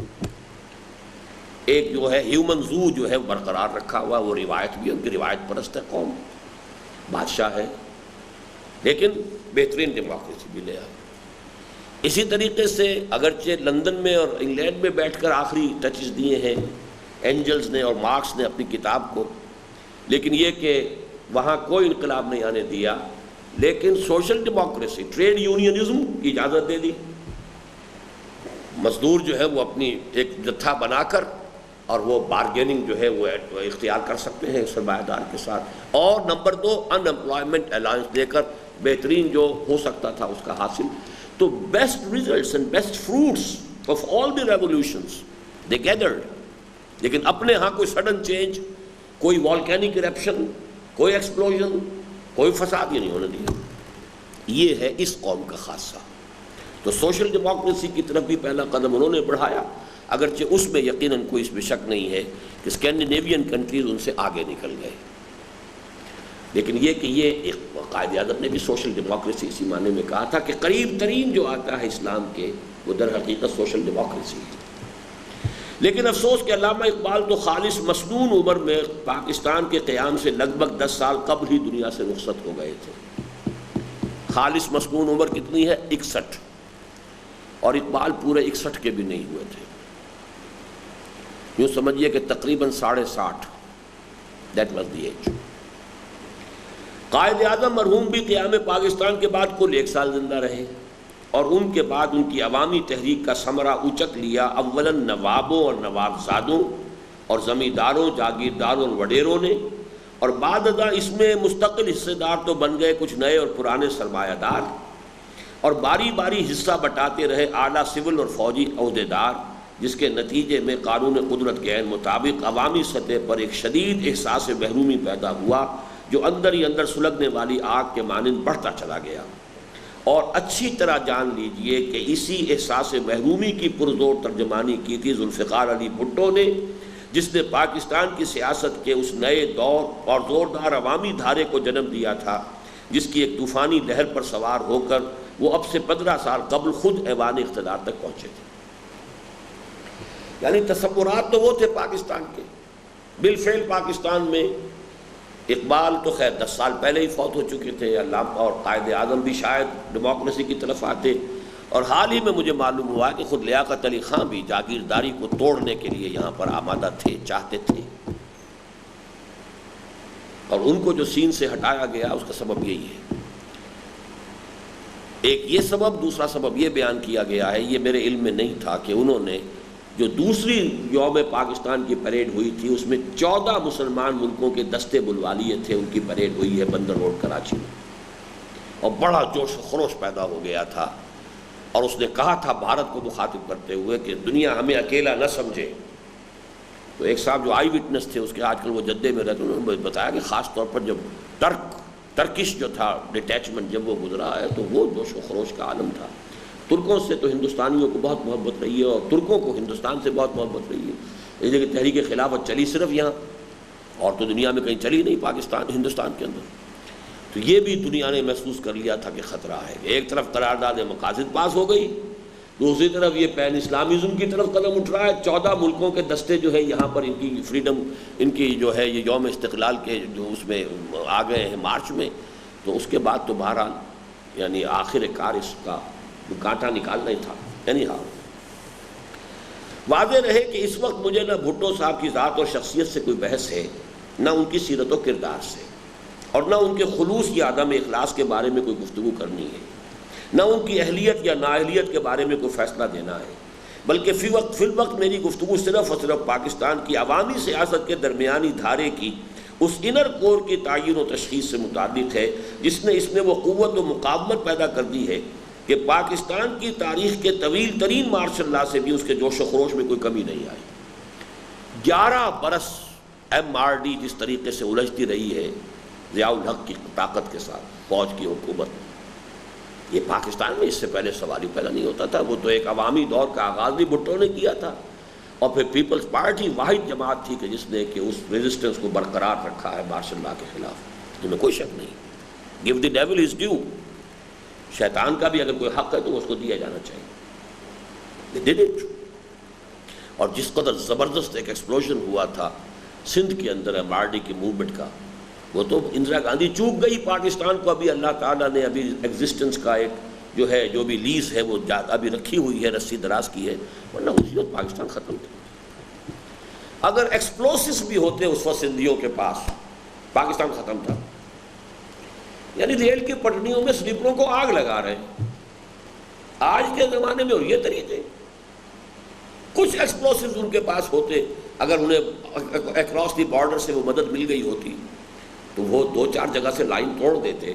پاکستان کی تو رگ جو ہے، شہرگ گزر رہی ہے سرحد کے ساتھ ساتھ، بالکل آپ کی روڈ کٹ جائے اور ریلوے لائن کٹ جائے تو وہ آئل ایکسپریس جو آتی ہے کراچی سے ڈیلی، وہ اگر نہ آئے اور تیل کی سپلائی نہ ہوتی رہے تو آپ کے ٹینک کھڑے ہیں، وہ تو پیٹرول پیتے ہیں۔ کیا کرے گا پیٹرول؟ بڑے بڑے جو چلتے ہیں ٹروپ کیریئرز، کس قدر پیٹرول پھونکتے ہیں وہ کہاں سے پیٹرول آئے؟ کتنے ریزروائرز آپ کے شمال کے اندر ہیں؟ ڈیلی آئل ایکسپریس چلتی۔ تو اس تو بڑا آسان کام تھا، لیکن نہیں، اس وقت تک اندرا گاندھی چوک گئی۔ اس وقت اللہ تعالیٰ کی مرضی ہوتی ہے، ابھی ہمیں اس نے کچھ فریش ایگزسٹنس جو ہے وہ fresh lease of existence grant کیا ہوا تھا، ورنہ جیسا کہ میں کہہ چکا ہوں 1971 میں پاکستان ختم ہو سکتا تھا ودن 6 days after the fall of Dhaka. ہمارا مورال پاتال میں پہنچ گیا، ہندوؤں کا مورال جو ہے آسمان پر جا پہنچا۔ ہمارا شکل گڑھ کا فرنٹ بھی ٹوٹ چکا تھا، مسلسل بڑھ رہا تھا بھارت، اور ادھر سے راجستھان میں بڑھ رہا تھا۔ لے دے کے ایک ٹکا خان صاحب بیٹھے ہوئے تھے ٹاسک فورس لے کر سلیمان کی ہیڈورڈز پر، بس کچھ بھی نہیں تھا۔ ایئر فورس ہماری نیوٹرلائز کی جا چکی تھی، اس لیے کہ جو بعد میں اواکس کے نام سے دنیا جن چیزوں سے واقف ہوئی ہے، اس قسم کی چیز جو ہے رشینز نے پہلے ہی سپلائی کر دی تھی انڈین ایئر فورس، ان کے ہیلی کاپٹرز چلتے تھے، اور جیسے ہی ہمارا جہاز موو کرتا تھا انہیں معلوم ہوتا تھا۔ ہماری نیوی کو آ کر وہ ہٹ کر گئے ہیں عین کی باڑی میں، تو کیا تھا ہمارے پاس؟ تو اس لیے اس کو سمجھ لینا چاہیے اصل میں کہ سچویشن جو ہے کہ طوفانی لہر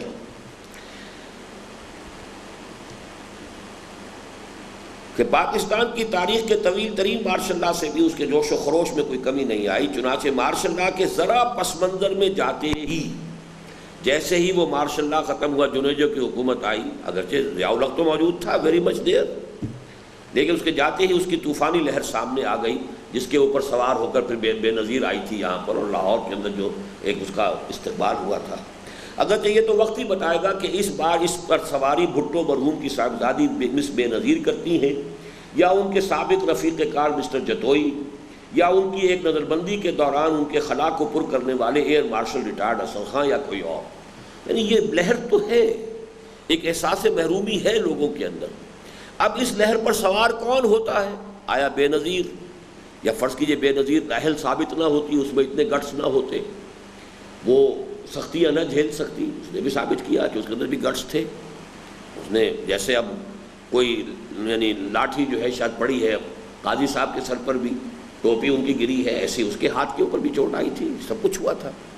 تو اس حوالے سے لیکن اگر یہ نہ ہوتا تو شاید جتوئی صاحب میدان میں آ گئے ہوتے، جتوئی صاحب نہ ہوتے تو اصغر خان جیسے ایک مرتبہ ایوب خان کے زمانے میں جب گرفتار کیا گیا تھا بھٹو صاحب کو، تو پھر اصغر خان صاحب نے اس موومنٹ کو جو ہے اس کو لیڈ کیا تھا۔ بہرحال یہ حقیقت اپنی جگہ اٹل ہے کہ اس دھارے کے بہاؤ کو روکنا نہ کسی چوتھے مارشل لا کے لیے ممکن ہے، نہ پانچویں کے لیے، اور اس کے آگے نہ علماء کرام کوئی بند باندھ سکتے ہیں، نہ مشائخ عظام، نہ پشتینی رئیس اس کی راہ میں مزاحم ہو سکتے ہیں، نہ نو دولتی سرمایہ دار۔ پشتینی رئیس تو ہمارے پرانے جو ہے فیوڈلز ہیں، اور نو دولتی کون ہیں سب سے نمایاں؟ جی ہمارے ملک میں کون اس کا سب سے بڑا سمبل ہے؟ نواز شریف۔ یہ نو دولتی سرمایہ دار ہے نا۔ ایک چھوٹی سی فاؤنڈری آپ نے بنائی تھی، اتفاق، آج کہاں پہنچے ہوئے؟ نہ سردار اور وڈیرے اس کا راستہ روک سکتے ہیں، نہ زمیندار اور جاگیردار، اور نہ کوئی میر اس کے راستے میں حاصل ہو سکتا ہے، نہ کوئی پیر۔ زیادہ سے زیادہ اگر کچھ کیا جا سکتا ہے تو یہ صرف یہ کہ اس کے رخ کو موڑنے کی کوشش کی جائے۔ یہ دھارا جو ہے وقت کی پیداوار ہے، اس کے مختلف عوامل ہیں، مغربی تہذیب کے بھی اس میں انر کور شامل ہے۔ اس لیے کہ مغرب کی اندھی تقلید میں ہمارا یہ ڈان بھی خالص مادیت ہی کے رخ پر بہہ رہا ہے، اور اس کے انر کور کا سارا خارجی لبادہ یورپ سے مستعار لیا گیا ہے۔ چنانچہ اس کا کوئی براہ راست سروکار نہ اللہ سے ہے نہ رسول سے، اور اس میں نہ ہدایت آسمانی سے کوئی اعتنا ہے، نہ آخرت کی جواب دہی کا کوئی ذکر۔ لہذا عدل اجتماعی کے جملہ تصورات و معیارات بھی مغرب ہی سے ماخوذ ہیں، اور ان کے ضمن میں افراط و تفرید کی انتہاؤں کے مابین بھٹکنے کی کیفیت بھی لامحالہ وہیں کا چربہ ہے۔ مزید برآں ان کے جلوس میں بے پردگی بھی ہے اور عریانی بھی، اباحیت پرمسیونس بھی ہے اور آوارگی بھی، لاف زنی بھی ہے اور بڑکیں بھی، بھنگڑا بھی ہے اور ہے جمالو بھی، اور ان سے بھی بڑھ کر عبادات سے بے اعتنائی ہی نہیں ان کا استہزاء و تمسخر ہے، شریعت سے بے پرواہی ہی نہیں اس کے خلاف نشوز اور بغاوت ہے، اور شاعر اسلامی کا عدم احترام ہی نہیں ان کی باضابطہ توہین و تذلیل ہے۔ وقس علی ذالک، یہ عوامی دھورہ جس رخ پر آ رہا تھا اس کے یہ تھے کہ جو اس کے صفات تھیں لازماً۔ اس وقت سچویشن جو ہے کچھ مختلف ہو چکی ہے۔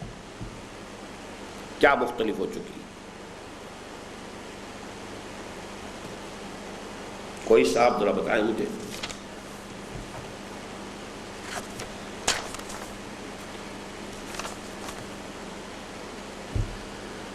جو سب سے بڑی پارٹی آئی تھی عوام کی چیمپئن بن کر، وہ بھی اس سے تائب ہو چکی، پیپلز پارٹی۔ سوشلزم کا لفظ اس کی لغت سے خارج ہو چکا، روٹی کپڑا مکان اس کی لغت سے خارج ہو چکا، مغربی نظام کو جو کا تو قبول کرنا یہ اس کے ایمان کا جز ہے۔ دوسری بڑی پارٹی وہ بھی اسی معاشی نظام کو پورے طریقے سے قبول کرتی ہے اور اسی کو اس ملک میں نافذ کرنا چاہتی ہے۔ لہذا اس وقت صورتحال قدرے مختلف ہو چکی ہے۔ ابھی مجھ سے کل مغرب کی نماز کے بعد ایک صاحب ہمارے یہاں تنظیم کے ایک ساتھی، ان کے والد ہیں، وہ کھڑے ہو گئے جیسا کہ آج کل ہو رہا ہے، جو کیا حالات ہیں، کدھر جا رہے ہیں، کیا ہوگا، کس طرح ہوگا۔ تو میں نے ان کے سامنے دو باتیں رکھی کہ حالات جدھر جا رہے ہیں دو ہی اس کا منطقی نتائج ہو سکتے ہیں۔ ایک تو یہ کہ اگر یہاں کوئی زیادہ کرائسس ہو جاتا ہے اور بھارت میں کوئی حکومت بی جے پی کی دوبارہ آ جاتی، اس لیے کہ یہ حکومت جو ہے وہاں پر وہ بھی ڈاماڈول ہے، وہ بھی اصل میں بھانمتی کا کنبہ ہے جو جوڑا ہوا ہے، کانگریس کی کوئی حیثیت رہی ہی نہیں ہے، دوسری طاقت تو پھر بی جے پی ہے۔ تو کوئی وہاں پر ایڈونچرسٹ قسم کا آدمی آئے، کچھ حرکت کرے تو ختم ہو معاملہ، قصہ پاک ہو جائے کہ جو بھی ہم نے کیا تھا ہم نااہل ثابت ہو گئے۔ قائد اعظم کے ان الفاظ کی روح سے God has given us a golden opportunity to prove our worth as architects of a new nation, and let it not be said that we didn't prove equal to this task, but we have proved that we were not equal to the task. We couldn't build this nation. ہم اپنے پاؤں پر کھڑے نہیں ہو سکے، ہم اس کی معاش کو، معیشت کو، ہم اس کے اندر کوئی نظام جو ہے اپنا نہیں لا سکے، کچھ بھی نہیں کر سکے۔ لہذا ہمارا حق جو ہے کہ پاکستان کے نام سے ایک آزاد خود مختار ملک رہے، تو وہ استحقاق تو اب باقی نہیں رہا۔ باقی یہ کہ اللہ کی طرف سے لیز ملی یا کہیں اور سے ملی، یہ دوسری بات ہے۔ دوسرا امکان یہ ہے کہ ہم بالکل ورلڈ بینک اور IMF کے ملکیت بن جائیں۔ ظاہر بات ہے کہ اگر ان کی ملکیت ہم بن جاتے ہیں، جیسے کہ بن چکے ہیں تقریباً، اس میں یہ کہ کچھ اور پردے ابھی پڑے ہوئے، وہ پردے اور اٹھ جائیں، نتیجہ یہ نکلا کہ پھر وہ جو گندگیاں ہمارے ہاں ہیں وہ بہرحال ایک اعتبار سے ختم ہو جائیں گی۔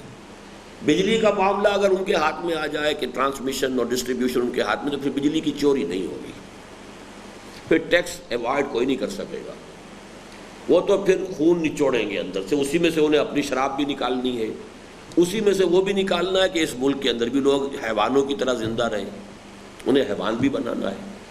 تو اس شکل میں تو کوئی ہو سکتا ہے کہ ایک اور لیز آف ایگزسٹنس پاکستان کو مل جائے، کہ ہم نے یہ تو ثابت کر دیا کہ خود مختار آزاد ہم ایک ملک کی حیثیت سے نہیں جی سکتے، we have proved our inability, کہ ہمارا کوئی رائٹ نہیں۔ ظاہر بات ہے کہ پہلے براہ راست استعمار تھا، انگریز آ گئے تھے، حکومت ہو گئی تھی، اب یہ ہے کہ ان کے آنے کی ضرورت نہیں ہے، کھیل یہاں کھیلتے رہیں، کوئی بیلٹ بھی چلتا رہے، کوئی گاؤں آئے اور کوئی خر جائے اور کوئی گاؤں جائے اور خر آ جائے، ایسا ہوتا رہے، لیکن یہ کہ اصل میں تو سارا معاملہ مالیات کا ہے، وہ جو ہے IMF ہے اور ورلڈ بینک ہے اور وہ کھینچتے چلے جائیں، لیکن وہ بہرحال بہت سی چیزوں کو درست بھی کر دیں۔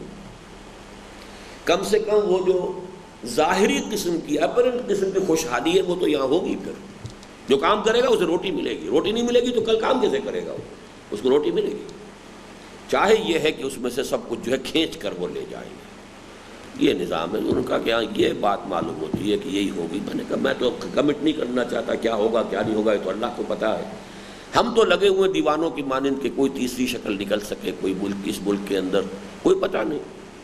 شاید اللہ کی مشیت میں، ہمیں کیا پتہ. لیکن ہم اس فکر کو عام کرنے میں کہ کسی طریقے سے، اور لیکن وہ جب تک کہ اس ملک میں لاکھوں کی تعداد میں لوگ نہیں ہو جائیں گے جو کمٹ کرتے ہیں اپنے آپ کو. اب کل ہی ایک صاحب میرے پاس آئے ہیں، ایئر فورس سے ریٹائرمنٹ لی انہوں نے، وہ بھی اپنے مذہبی جذبے کی وجہ سے، کئی سال پہلے کی بات ہے. انہوں نے مجھے بتایا ہے کہ ہمارا ایک گروپ ہے بڑا، اور ہم اس نتیجے پر پہنچ چکے ہیں کہ ہم تو یہاں پر جو لوگ اس قسم کے شرارتی اور یہ لوگ ہیں، کچھ لوگ ان سب کو قتل کر دیا جائے، اور تاکہ معاملہ ٹھیک ہو. آپ سے صرف یہ فتویٰ چاہیے کہ یہ کوئی ناجائز کام تو نہیں ہوگا. میں نے ان کو بتایا کہ کام نہ اس سے وہ مقصد حاصل ہوگا جو آپ کرنا چاہتے ہیں، نہ یہ جائز ہے. محنت کرنی ہے، مشقت کرنی ہے تو راستہ یہ ہے. پھر ان سے بات کی ہے، انہیں منہج انقلاب نبوی کتاب دی، بھائی پڑھیے. لیکن نہایت مخلص نوجوان مجھے نظر آئے. نوجوان از 36، نوجوان اس معنی میں نہیں ہے، فلی گرون اپ ہے، بہت عمدہ انگلش ہے، بہت عمدہ ذہین آدمی ہے. فلائٹ میں تھا ایئر فورس میں، اور وہاں سے کئی لوگ ایسے نکلے، اور کسی وقت پتہ نہیں کوئی اس طرح کی انارکی ہمارے یہاں شروع آ جائے، لا اس طرح کا، اس سے کچھ حاصل نہیں ہوگا. میں نے کہا کیا ہوا ہے الجزائر میں، کیا حاصل ہوا اب تک، مصر میں کیا حاصل ہوا اب تک؟ اس طریقے سے کچھ نہیں ملے گا. یعنی ہاں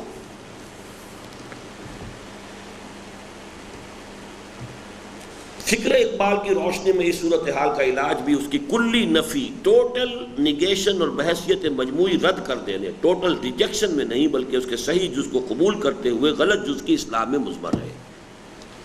یعنی یہ مغربی تہذیب کے بھی دونوں اجزاء کو علیحدہ علیحدہ کرنے، ٹوٹل ریجیکشن اور ٹوٹل نگیشن سے نہیں بلکہ اس کے صحیح جز کو اپنانا، اس کے غلط جز کو چھوڑنا. بالکل ایسے جیسے حضرت علامہ اقبال نے موجودہ سائنس اور ٹیکنالوجی کو ایک ایسے نیام سے تشبیہ دی ہے جس میں سے ایمان باللہ کی تلوار نکال لی گئی ہو. عشق کی تیغ جگر دار اڑا لی کس نے، علم کے ہاتھ میں خالی ہے نیام اے ساقی.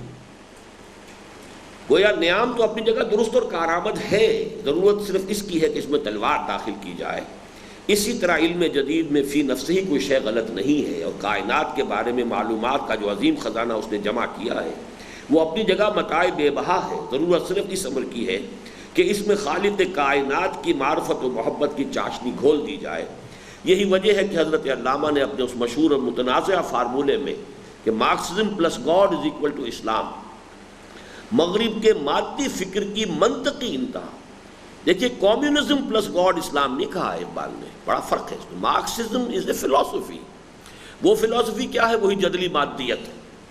مغرب کے مادی فکر کی منطقی انتہا یعنی جدلی مادیت، میٹیریل ڈائلیکٹکس، اور اس کے بھی نقطۂ عروج یعنی مارکسزم تک کو بالکل ہی رد نہیں کیا بلکہ صرف اس ضرورت کا احساس دلایا ہے کہ اس میں ایمان باللہ کا تریاق شامل کر دیا جائے تو اس کی سمیت اور زہرناکی ختم ہو جائے گی اور یہ اسلام سے بہت قریب آ جائے گا. بنا بری فکر اقبال کی روشنی میں اس وقت کرنے کا اصل کام یہ ہے کہ پاکستان کی عوامی سیاست کے عظیم دھارے کے آگے بند باندھنے کی لا حاصل ہی نہیں، حد درجے مضر اور خطرناک کوشش کی بجائے اس میں ایمان و یقین کی چاشنی اور حکمت و معرفت کی روشنی شامل کرنے کی کوشش کی جائے اور اس طرح فی الجملہ اس کے رخ کو آسمانی ہدایت کی جانب موڑ دیا جائے. اور یہ کام ظاہر ہے کہ ہرگز آسان نہیں بلکہ نہایت مشکل اور مشقت طلب ہے. یہی وہ کام ہے جو اسلام کی نشرت ثانیہ میں آپ پڑھ چکے ہیں.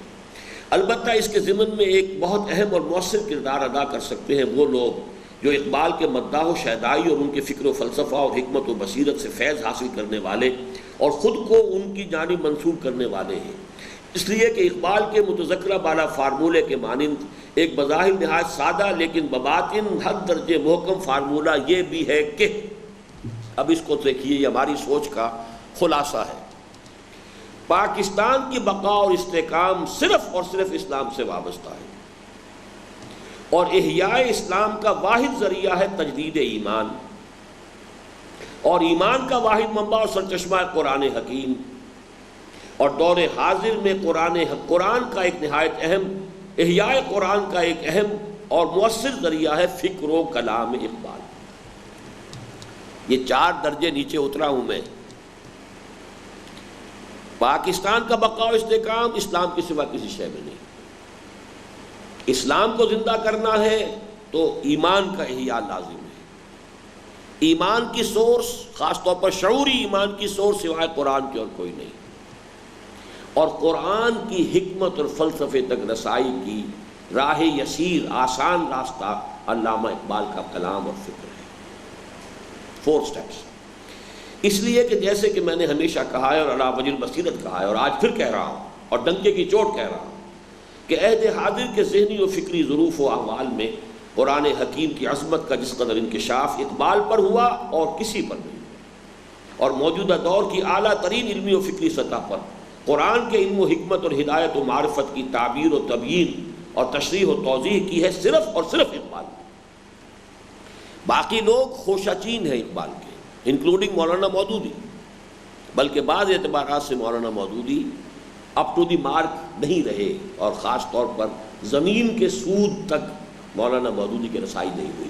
باقی میدانوں میں انہوں نے علامہ کے فکر کو خوب بیان کیا ہے، چاہے وہ انہوں نے اپنے فکر کی حیثیت سے پیش کیا ہے، لیکن یہ کہ اس میں ان کی جو صلاحیت تھی بیان کرنے کی، سلیس زبان میں اور بہت ہی عام فہم اسلوب میں اس کو بیان کرنا، اس کے ذریعے سے انہوں نے اس کو بہت بڑے پیمانے پر پھیلایا ہے۔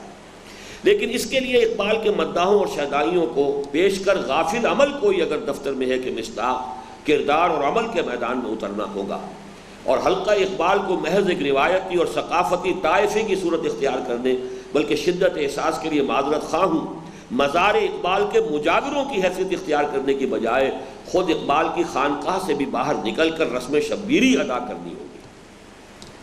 یہ علامہ اقبال کے اس شعر سے گویا کہ استعارہ ہے، نکل کر خانقاہوں سے ادا کر رسم شبیری، کہ رسم خانقاہی ہے فقط اندوہ دلگیری۔ تو میں نے یہاں تشبیہ دی ہے کہ اقبال کا جو حلقہ ہے مداحوں کا اور ان کے اوپر جو کتابیں لکھنے والے ہیں، یہ بھی مجاور اقبال بن گئے، انہوں نے اقبال کی خانقاہ بنا لی ہے۔ بس اس خانقاہ سے نکل کر میدان میں اتر کر اور رسم شبیری ادا کرنی ہوگی، اور اس کے لیے انہیں اس ہمت و جرأت اور محنت و مشقت، ایثار و قربانی اور بے نفسی و بے غرضی کے علاوہ جو کسی بھی عظیم مقصد کے لیے لازمی و لابدی ہیں، حسب ذیل عملی اقدامات کرنے ہوں گے۔ نمبر 1، اولاً جس دین و شریعت کے نام لیوا اور علمبردار ہیں اس پر خود عمل پیرا ہونا۔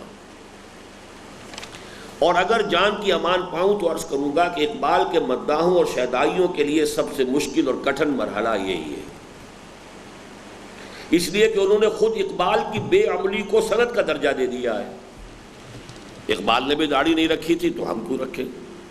اقبال کیا یہ نماز کے وہ بھی پابند اگر نہیں تھے، کم سے کم مسجد میں جانے کے پابند نہیں تھے، تو ہمیں کیا ضرورت ہے؟ انہوں نے اقبال کی بے عملی ہی کو سند بنا دیا ہے۔ حالانکہ قطع نظر اس سے کہ خود حضرت علامہ نے اپنی بے عملی اور تن آسانی کا ہمیشہ ایک کمی کی حیثیت سے برملا اعتراف کیا اور اسے کبھی سند کی حیثیت سے پیش نہیں فرمایا، ان کے فکر کے علو و عظمت کے پیش نظر ان کی بے عملی کی کوئی اہمیت نہیں رہتی، بلکہ بلا مبالغہ مجھ ایسے لاکھوں انسانوں کا عمل ان کی بے عملی پر نچھاور کیا جا سکتا ہے۔ لیکن دوسرا کون ہے جو اس کا مدعی بن کر سامنے آ سکے؟ مولانا مودودی مرحوم نے تو حضرت علامہ کو صوفیہ کے ملامتیہ گروہ سے متعلق قرار دیا ہے۔ یہ آپ جانتے ہیں ملامتی کون ہوتے ہیں؟ جی، لوگ ملامت کریں۔ بعض صوفیاء نے یہ راستہ نکالا کہ اگر ہم اس طرح سے نیک اور پارسا بن کر لوگوں کے سامنے رہیں گے تو وہ ہماری عقیدت میں مبتلا ہو جائیں گے، ہماری غلو کے اندر، پھر یہ کہ اس سے ہو سکتا ہے ہمارا نفس بھی موٹا ہو جائے کہ لوگ ہمیں یہ سمجھ رہے ہیں، اللہ والے سمجھ رہے ہیں، نذرانے آنے شروع ہو جائیں گے، تو ایسے کام کرو جس سے لوگ جوتے ماریں۔ تو بیٹھ کر چوراہے میں شراب پی رہے ہیں تاکہ لوگ جی ہم تو سمجھتے تھے یہ اللہ والا، یہ تو گدھا بالکل جو ہے، یہ تو یہ نکلا۔ یہ ملامتیہ کہلاتے تھے، لیکن یہ اصل میں ان کا صرف ایک ظاہری ایک پردہ تھا، حقیقت میں وہ کچھ اور ہوتے تھے۔ یہ ایک ہے، میں ان کا قائل نہیں ہوں، لیکن مولانا مودودی نے علامہ اقبال کو یہ کہا ہے کہ وہ اسی طرح کے صوفی تھے، گویا کہ جان بوجھ کر انہوں نے اپنے اوپر بے عملی کا پردہ ڈال رکھا تھا۔ یہ مضمون حال ہی میں ہم نے شائع کیا ہے، غالباً یہ اس میں ندائے خلافت میں آ گیا ہے، مولانا مودودی کا مضمون، اس میں یہ بات بھی موجود ہے۔ مولانا مودودی مرحوم نے تو حضرت علامہ کو صوفیہ کے ملامتیہ گروہ سے متعلق قرار دیا ہے، جو اپنے عمل کو لوگوں کے نگاہوں سے چھپانے کے لیے بے عملی کا مظاہرہ کرتے ہیں۔ میں یہاں تک بھی نہیں جاتا، بلکہ اسے اس قاعدہ کلیہ کے ذیل میں شمار کرتا ہوں کہ نابغہ لوگوں کا عمل بالعموم ان کے فکر کا ساتھ نہیں دے سکتا۔ جو آدمی بے انتہا ذہین ہو، نابغہ، جینیس، عمل عام طور پر ان کا ساتھ نہیں دیا کرتا۔ It's difficult. تاہم اصل بات یہ ہے کہ حضرت علامہ ہمیں وہ فکر دے گئے ہیں جو اس دور کے لاکھوں نہیں کروڑوں باعمل لوگ بھی نہیں دے سکتے تھے، لیکن اب اس فکر کو عملاً بروئے کار لانے کا اولین تقاضا شرط اول قدمی نس کے مجنوں معاشی کے مصداق اس اسلام پر بالفعل امر پیرا ہونا ہے جس کی تعبیر حضرت علامہ اقبال نے یوں فرمائی: عاشقی محکم شوز تقلید یار۔ اس کا کوئی اور چیز بھی آئی تھی بیچ میں، شاید آپ نہ سمجھے ہو جی۔ شرط اول قدمی نست کے مجنوں باشی،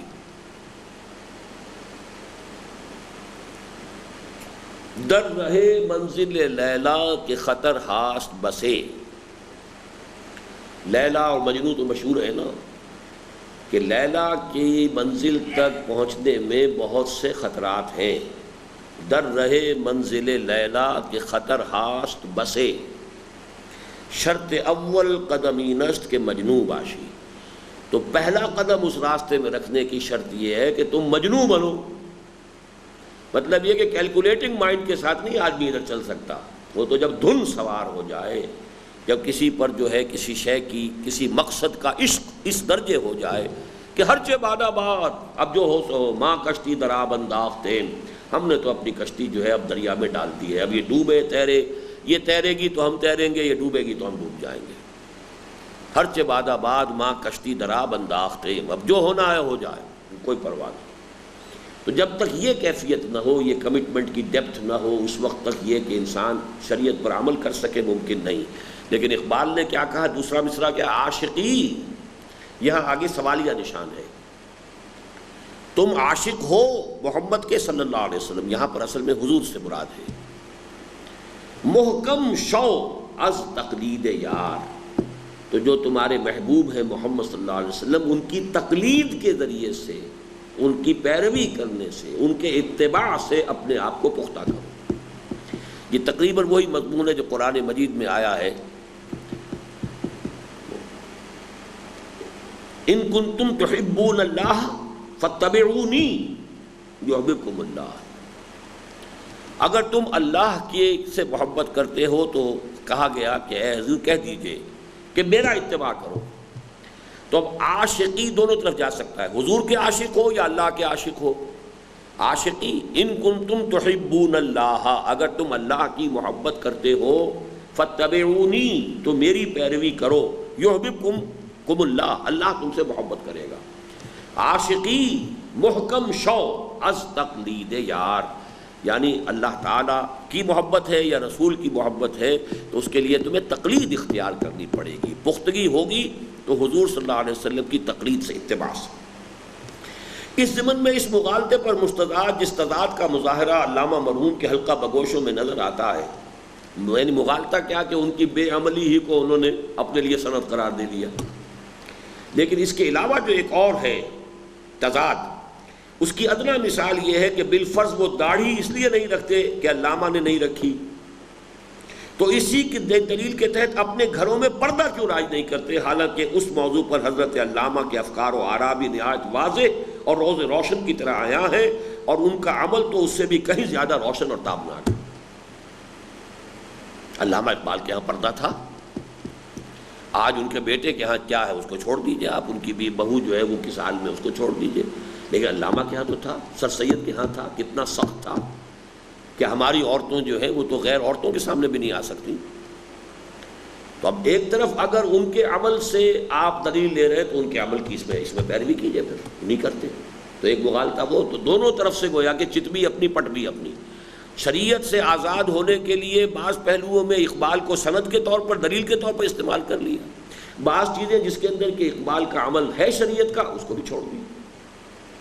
اس ضمن میں اس وقت مزید کچھ عرض کرنے سے اس لیے گریز کرتا ہوں کہ اس دور میں حضرت علامہ کے شعر کا مصداق کامل میں ہوں۔ کیا فائدہ کچھ کہہ کے بنوں اور بھی معتوب، پہلے ہی خفا مجھ سے ہے تہذیب کے فرزند۔ میرے خلاف تو سن 82 میں جو طوفان اٹھا تھا وہ پردے ہی کے موضوع پر اٹھا تھا۔ کیا فائدہ کچھ کہہ کے بنوں اور بھی معتوب، پہلے ہی خفا مجھ سے ہے تہذیب کے فرزند۔ اور بہرحال بات ہے جب میں خطبہ پڑھ رہا تھا سارے اقبالیے بیٹھے ہوئے تھے، ان اقبالیوں اور خواتین بھی موجود تھی اس میں، تو وہ تو اقبال کی جو محفل تھی، خانقاہ اقبال کے مجاور جو ہیں ان میں سے کوئی بھی اس راستے پر چلنے کو تیار نہیں ہے۔ تو بہرحال اللہ نے ہمت دی، میں نے یہ ساری باتیں اس مجمع میں کہیں۔ تاہم یہ صرف ایک مثال ہے، قیاس کن ز گلستان من بہار مرا۔ ثانیاً اس عظیم مقصد کے لیے علماء کرام کا تعاون حاصل کیا جائے، اور اس ضمن میں حضرت علامہ کی ان تنقیدوں اور لطیف اور مزاحیہ انداز کی ان پھبتیوں کے ساتھ ساتھ جو انہوں نے روایتی اور ملا پر چست کی ہیں، بہت کی ہیں چست علامہ اقبال نے۔ ملا کو جو ہے ہند میں سجدے کی اجازت، ناداں یہ سمجھتا ہے کہ اسلام ہے آزاد، ملا بھی اور صوفی بھی۔ ان کے اس طرز عمل کو نگاہ میں رکھا جائے کہ انہوں نے ہمیشہ علماء حق کا احترام کیا، یہاں تک کہ اپنے تمام تر مرتبہ علمی و فکری کے باوجود بالغ نظر اور وسیع الذہن علماء سے خالص طالب علمانہ انداز میں قصب فیض میں کبھی اپنی توہین یا سبکی محسوس نہیں کی۔ چنانچہ علامہ سید سلیمان ندوی رحمۃ اللہ علیہ کے ساتھ ان کی خط و کتابت اس پر شاہد عادل ہے۔ بالکل طالب علموں کی طرح ان سے سوالات کرتے تھے اور وہ ان کے خط و کتابت شائع شدہ ہے۔ خصوصاً فقہ و قانون اسلامی کے ضمن میں اس دور میں اجتہاد کے سب سے بڑے داعی اور علمبردار ہونے کے باوجود انہوں نے خود اپنے آپ کو کبھی مجتہد مطلق نہیں سمجھا، بلکہ اس کے باوجود کہ عربی زبان پر انہیں عبور حاصل تھا، قرآن ان کے رگ و پے میں سرایت کیے ہوئے تھا، اور خود وہ تمام عمر قرآن میں غوطہ زنی کرتے رہے تھے۔ حکمت دین ان کے ذہن و فکر کی جزو لا ینفک تھی، اور تفقہ فی الدین ان کا اوڑھنا بچھونا تھا۔ اس کے باوجود قانون اسلامی کی تدویر نو کے ضمن میں انہیں کبھی یہ خیال تک نہیں آیا کہ وہ تنہا اس کے اہل ہے، بلکہ کسے معلوم نہیں کہ وہ اپنی حیات دنیاوی کے آخری ایام تک بیہقی وقت مولانا سید محمد انور شاہ کاشمیری سے درخواست فرماتے رہے کہ وہ کسی طرح لاہور منتقل ہو جائیں تو دونوں مل کر وقت کی اس اہم ترین ضرورت سے عہدہ برا ہونے کی کوشش کریں۔ یہ ہے علماء کے ساتھ ان کا طرز عمل، اور جو اقبالیوں کا طرز عمل ہے وہ ہمارے سامنے ہے۔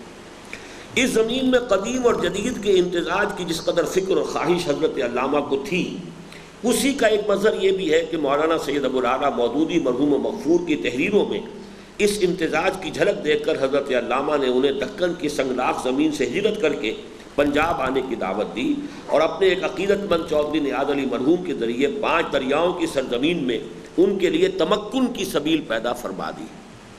یہ تمکن کا لفظ میں کہاں سے لے آیا؟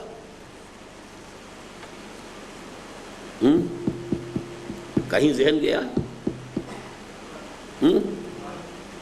جی سورہ کوئی میرے سننے میں نہیں آ رہا۔ آپ بھی ایسے ہی کرتے ہیں جیسے کہ ایک بات بلند آواز سے کہہ دی، ایک ہلکے کہہ دی، تاکہ ادھر یا ادھر کوئی نہ کوئی بات تو ہو ہی جائے گی۔ یہ سورہ یوسف میں کس نے کہا یوسف؟ کسی نے نہیں کہا۔ کذالک مکننا لیوسف فی الارض، اس طرح ہم نے یوسف کے لیے زمین میں تمکن پیدا کر دیا، اس لیے کہ بھائیوں نے تو ڈالا تھا کنویں میں، اور اللہ نے اس کنویں سے نکال کر اور عزیز مصر کے گھر میں پہنچا دیا۔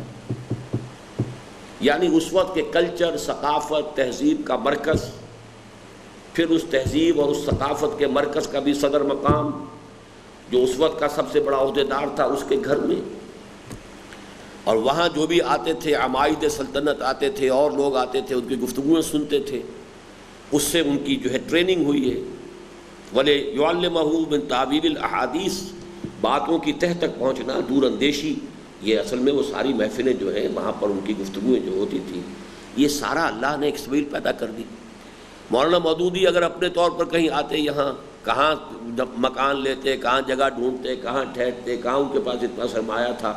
علامہ اقبال کے ذریعے سے اللہ تعالیٰ نے 5 دریاؤں کی سرزمین میں مولانا مودودی کے لیے تمکن، اس لیے کہ وہ جگہ بنائی، دارالاسلام وقف بنایا، مولانا یہ چودھری نیاز علی مرحوم نے، اور وہاں پھر مولانا رہے اور جماعت کا مرکز بنا۔ اپنے ایک عقیدت مند چودھری نیاز علی مرحوم کے ذریعے 5 دریاؤں کی سرزمین میں ان کے تمکن کی سبیل پیدا فرما دی۔ مجھے حضرت علامہ کے اس اقدام کا پس منظر نظر آتا ہے ان کے اس خطے میں جو آج بھی ان کے مرکز کی زینت بنا ہوا ہے۔ یعنی یہ بڑا پیارا ہے، مجھے آج لطف آ رہا ہے، گویا میرے ذہن سے یہ بات نکل گئی تھی لیکن اب مجھے خود اپنی باتیں کچھ یاد آتی ہیں۔ یہ جو شعر ہیں 2 یہ علامہ کے مزار پر لکھے ہوئے بہت نمایاں طور پر۔ بیا تا کاریں امت بے سازیم، آؤ کہ ہم اس امت کے کام کو بنانے کی کوشش کریں، اس امت کی بگڑی بنانے کی کوشش کریں۔ بیا تا کاریں امت بے سازیم، مل کر آؤ میرے پاس، let us join hands to reform this ummah۔ بیا تا کاریں امت بے سازیم، قمار زندگی مردانہ بازیم۔ زندگی کا جو جوا ہے اس کو مردانگی کے ساتھ کھیلیں ذرا۔ یعنی ایک ذرا ہمت والا ہوتا ہے، داؤ بڑا لگاتا ہے، یہ ایک استعارہ ہے۔ زندگی کا جوا مردانگی کے ساتھ کھیلیں ذرا، ہمت کے ساتھ بڑا داؤ لگائیں۔ چنا نالے مندر مسجد شہر، شہر کی مسجد میں اس طریقے سے ہم نالا و فغاں بلند کریں، دلے در سینہ ملا گدازیں، کہ ملا کے سینے میں جو دل سخت ہو گیا ہے پتھر کی طرح اس میں کچھ نرمی پیدا ہو جائے۔ ثم قست قلوبکم فہی کالحجارۃ او اشد قسوۃ۔ مذہبی طبقات کے دل جس قدر سخت ہو جاتے ہیں، بازی بابا ہم بازی، اور لوگ اور دکانداریاں کرتے ہیں، یہ دین کی دکانداری کرتے ہیں، اس کا نتیجہ جو نکلتا ہے پھر کہ وہ بالکل جیسے کہ حضور کی حدیث میں آیا ہے، علماؤہم شر الناس تحت ادیم السماء من عندہم تخرج الفتنۃ وفیہم تعود۔ ان کے علماء جو ہے زمین کی چھت کے نیچے کی بدترین مخلوق ہوں گے، ان کے اندر سے فتنے برآمد ہوتے رہیں گے، انہی میں گھستے رہیں گے۔ تو علامہ اقبال یعنی یہ تو اشعار مودودی صاحب کے لیے تو نہیں لکھے انہوں نے، لیکن مولانا کو بلایا ہے کہ آؤ یہاں آؤ، تو اس میں بیا اس کے حوالے سے کہ دکن میں تم کچھ کر رہے ہو، یہاں میں کر رہا ہوں، بیا تا کاریں امت بے سازیم، قمار زندگی مردانہ بازیم، چنا نالے مندر مسجد شہر، دلے در سینہ ملا گدازیم۔ لیکن افسوس کہ مولانا مرحوم نے بر صغیر کے مسلمانوں کی قومی جد و جہد کے نقطۂ عروج کے آغاز پر تو یہ کہہ کر قومی سیاست سے علیحدگی اختیار کر لی تھی کہ میں مسلمانوں کا نہیں صرف اسلام کا کام کرنا چاہتا ہوں، یہ ہم پڑھ چکے ہیں ساری چیزیں، لیکن قیام پاکستان کے بعد اسلام کے کام کے لیے قومی ہی نہیں خالص سیاسی راستہ اختیار کر لیا۔ اس پر تو اس وقت میں صرف یہ کہنے پر اکتفا کرتا ہوں کہ کاش کہ ایسا نہ ہوتا اور مولانا مرحوم قیام پاکستان کے بعد بھی اپنے سابق انقلابی طریقہ کار ہی پر عمل پیرا رہتے۔ تاہم فکر اقبال کے شہدائیوں کی توجہ اس جانب مبذول کرانا ضروری سمجھتا ہوں کہ جس چیز کی اہمیت حضرت علامہ کو اس وقت محسوس ہوئی تھی وہ آج بھی نہایت اہم ہے، اور قدیم و جدید کے محکم امتزاج اور علماء حق کے تعاون و اشتراک کے بغیر پاکستان کی قومی سیاست کے دھارے کے رخ کو اسلام کی جانب موڑنا ناممکن ہے۔ آخر میں جملہ شرکائے مجلس سے طویل سما خراشی کے لیے معذرت خواہی کے ساتھ ساتھ کارکنان مرکزیہ مجلس اقبال کا شکریہ ادا کرتا ہوں کہ انہوں نے مجھے مجلس اقبال میں شرکت کی دعوت دے کر میرا اعزاز و اکرام بھی فرمایا، اور مجھے یہ موقع بھی عنایت فرمایا کہ اپنا درد دل ایسے منتخب روزگار حضرات کی محفل میں بیان کر سکوں۔ اور آخر دعوانا الحمدللہ رب العالمین کے مطابق سب سے آخر میں شکریہ ادا کرتا ہوں اللہ کا کہ اس نے بھی مجھے 3 دن کی مختصر مدت کے اندر اپنے خیالات کو قلم بند کرنے کی توفیق عطا فرمائی، اور میرے ساتھیوں کو بھی ہمت دی کہ اسی قلیل عرصے میں اس کی طباعت کا مرحلہ بھی طے کر لیا۔ اگر ہم سے کوئی خیر بن آئے تو یہ سب اللہ ہی کی توفیق سے ہوتا ہے، اور خطا ہوتی ہے تو ہمارے نفوس کی شرارت سے۔ اقول قولی ھذا واستغفر اللہ لی ولکم ولسائر المسلمین والمسلمات۔